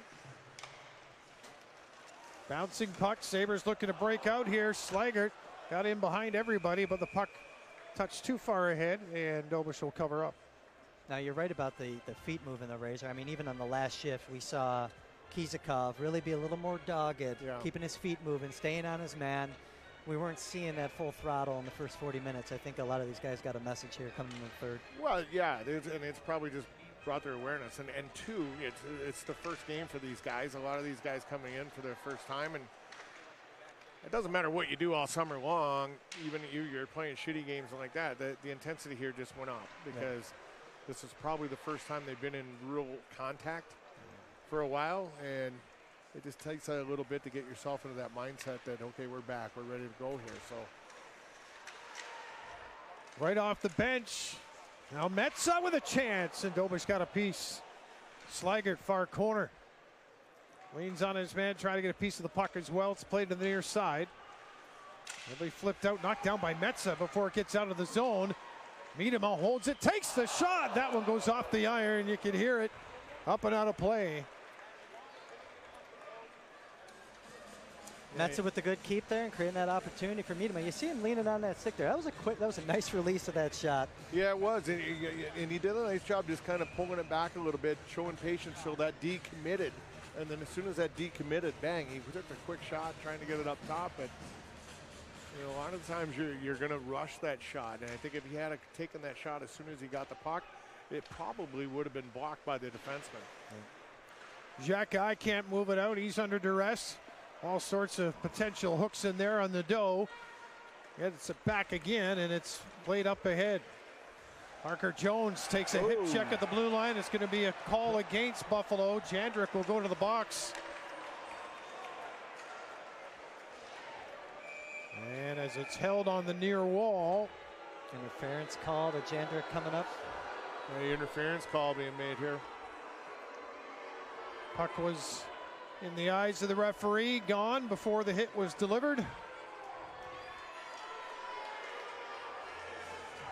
So Montreal with a chance to see if they can't cut this Buffalo lead down to just one goal. It's a 5-3 Sabres lead right now. It's nice hit to see. Yeah. And you know what the problem is, though? With puck wasn't that long. But he's coming across and finishing it. And the hip check, you don't see it much anymore. So it kind of makes the kid go a little out of control. And I think too many times the referee are looking, oh, my God, it had to be a little more than just, coming across with a hip check. So they think they have to make the call. But they're young referees, too. They're out here learning as well. So. Yeah, Stephen Walken talked about that just yesterday in the NHL meetings that were had before. They have them before every season. And he talked about that a lot of their refs that come to Buffalo, actually, for their training camp are working all these prospect tournaments. So you're right. They're getting their first experience, a lot of them, with this level of play, too. They might be from the CHL, but now you're at a point where you've got talent all around you, and to follow that, too. But everyone's going to talk about that hit, too. So you talk about players being noticed for things. Here's Parker Jones running around just being the boss because he's big, and all of a sudden, Jandrick, 44, I'd have to look up his height right here right away. You probably know before, 5'11", 180, says, I'm taking him down. And fully committed. So, yeah, that's what you do. You get yourself noticed. I get excited about that stuff. You know, Rob was on the phone to me today. He said, last few games his kids have been in, they've ended with brawls. Yeah. I said, in 2023. So, you know. Well, it's all in the coaching. Yes, exactly. Okay, we're up a couple, boys. Let's get them. Yeah. No, I'm kidding. I didn't say that. Get them more goals. You didn't finish the phrase. Here's Beck now for Montreal. 1:10 to go in their power play, and they've had a few of them here tonight. Dangerous five-man power play unit out here for Montreal. These are five guys that are for sure going to be NHL players here in the next couple of years for the Habs. Well, there's a burger joint that will thank you for that plug. Canadians still try to work it towards the front of the net. And a bouncer clear to the wall. Oh, I just thought of that. Giroux. And now you just made me hungrier. Giroux couldn't get it out. Part of the penalty kill unit right in front through the legs of Metz, and it comes back to the line. Weinbacher to the far side, and that shot stopped. Ratzlaff keeping an eye on Farrell, top of the near circle. 34 seconds to go in the kill for Buffalo, and they'll get a break here as it comes outside the line. Beck, Heineman, Waugh, Farrell, Reinbacher. Get used to those names. Yeah, Buffalo did a good job there, just allowing Montreal to keep that puck to the outside, and they kept working it around the outside, just did not allow them to take the shot or penetrate the middle. So how about that read? Really good kill. And that read by Benson right there, stick on the ice, took the pass away from Xavier Simoneau, and the Sabres kill the rest of this penalty because of that play by Benson in his own zone. So you talk about Benson being a smart player, offensive player, good read there on the kill. And the Sabres are back to full strength with a 2-goal lead at 5-3, 4 minutes now remaining in this third period as the play's on the far wall for Montreal. Savoy lifts it high into the air. Brought down by Cedarquist, trying to play it ahead to Benson. It'll go all the way into the corner in the Montreal end. A little fake slap clear there by the Canadiens, and instead they'll carry it up. They've got 4 in across the blue line already, but the Sabres have everybody back. The net is empty for Montreal. Dobish has gone to the bench with 3:37 to go. Near wall, Panoka, nice play. Finds Benson. He's going to flip it ahead, a 2-on-1 potentially if Cooley can knock it down. Cedarquist has gone to the bench, and that's an icing call anyway against Buffalo. Yeah, these another one of these scenarios or situations that, hey, get the goaltender out, you see how you react. Having the extra man advantage here with the net empty, and the same thing on the Sabres side. This is something they want to see too. If they're going to be leading games and you're going to be competitive, you're going to be in this situation an awful lot. So you're going to see who can excel, who can handle it, and face off to the right of Scott Ratzlaff in net for Buffalo here tonight, going the distance. Josh Fleming backing up. Panoka on the near wall. Missed it. Backhanding that one out. Montreal looking to take advantage of the far post. That kind of drifts over the bar. Panoka has it taken away again. Another shot stopped by Ratzlaff. Far post. They bang away at it. Still loose. And the big man out front there, Parker Jones again for Montreal, who get it back. Tournier works down. That's a block that time by Panoka. Misak. Tournier in the near wall. Panoka trying to keep him there. Canadiens looking far post. Benson again with a strong defensive play right in front of Ratzlaff. And Ratzlaff covers up. So number 9's kind of getting noticed here. Yeah, he is. He's doing a nice job because he's on that offside. He's just kind of making sure everything's in front of him. The puck's in front of him. All the players are in front of him. And he realized right there, the man on the off far side, had dropped down. He releases. He goes over and takes him and prevents that pass from getting across to the Montreal player clean. But the Sabres have done a nice job here in this since the goaltender was pulled by collapsing to the net. They're getting all 5 guys right in that slot area, right in front of the net. And Montreal have had it on the perimeter, but they're not able to penetrate into the middle of the ice. Jandrek off the face-off in the Buffalo zone, trying to get it out. Miedemann leans on his man. Now a chance for Jandrek with the open net. Can't quite get a stick on it. Why? Because he was hooked. Penalty will come against Montreal. 2:25 to go. Buffalo up 5-3. Flashing call they're making here. So goaltender go back into the net here. Caught Jandrek on the hands, breaking through the neutral zone. Jailbreak there for the open net goal. The referee with no number, just a black patch. That's best. He was pretty proud of that call he just made there when he got to the box. He wanted to make sure that he got that one off.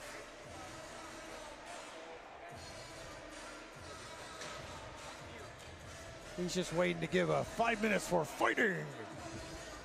I don't think that's going to happen. All right, power play here for Buffalo. Mensah, Roseanne, Nadeau down at the goal line. Kulik, he wants to snipe one here if he can get her lined up. Mensah at the line, walks in, puts it through a crowd. That hit a leg, goes to the board's far side. Neutchev will play it back. Mensah quarterbacking up top. And Kulik didn't have any time and space over there to take the shot. Comes back to him. Kulik with 1:53 to go in the period, holding it on the right side. Looking for options, Montreal. Good stick work trying to take passing lanes away. Roseanne back to Kulik, there it is! The Rocket one-timer for number 20 on the power play, and it's a 6-3 Buffalo lead. Diagonal look from Kulik out to the left point. Got it right back. Had a nice open lane to shoot that puck, and finally, Yuri Kulik doing what we said we wanted to see more of, right? Yeah. and he's been patient all night. He's had a few shots, but he waited for the right one, and there it was. And reality, you'd love to have more than one a night, but if you get one a night, you're having a good year. Smart play, though. Threw it to the opposite side of the ice, got the defense moving, got the goalie moving. Yeah. Puck comes back to him against the grain, and he buries it there. And I really do feel Kulik was rewarded for an excellent effort this period. Yeah, 100%. So it's now a doubled up lead here for Buffalo on their tournament opener. Montreal just keeps coming, though, as you expect they would. They get it back into the Sabres zone. Cederqvist took a bump. Panoka plays it ahead. Kisakov's in behind the defense again. Kisakov, deke! Can't quite get it past Dobish, who got the pad down. Rebound, Kisakov again. He'll center it in front. The Canadiens gobble that one up and then throw it away at center, and the Sabres get it back. Kisakov slams the stick as he goes back to the Buffalo bench with now 1 minute remaining in this period. Period number 3. Sabres in control on the scoreboard. Look at that footwork at the top of the zone there by Ryan Johnson, excuse me. Ryan Nelson's a good player, too. He's just not here tonight. Johnson, left side, takes it down low. He's in behind the net, tried to wrap around, and Ryan Nelson is actually a good friend of mine who might be tuned into the broadcast tonight, actually. But now Ryan Johnson, shoulder juke to hold the zone, get himself some space, and keep that, actually, which led to the last opportunity there, the shot on goal on Dobish. 38.8 left and 6-3 Sabres lead, and you could judge the scoreboard and think you know how this game went, and it's truly a lot closer than what the final score might end up being. Oh gosh, yes. It wasn't looking like it was going to be a 6-3 game for anybody. A lot of special team play tonight, as well as we've seen both teams having opportunities with a man advantage and the penalty kills having to go to work.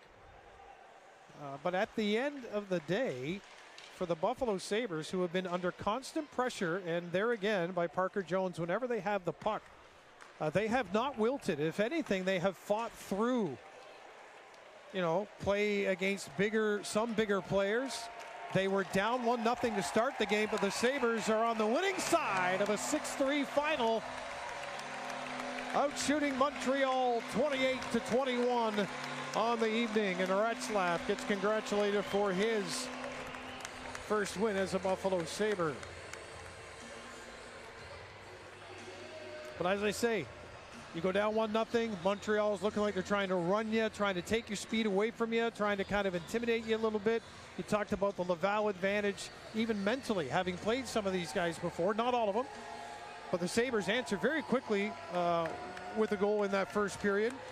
And from there, they just kind of grew into the game. Montreal starts every period like they've been shot out of a cannon. Yep. But the Sabres just keep working to find their game, and it pays off. Retzlaff should be very proud of his effort tonight, Dan. As one of the younger players in the entire game tonight to come in playing that position this early in the season. We had talked about it earlier.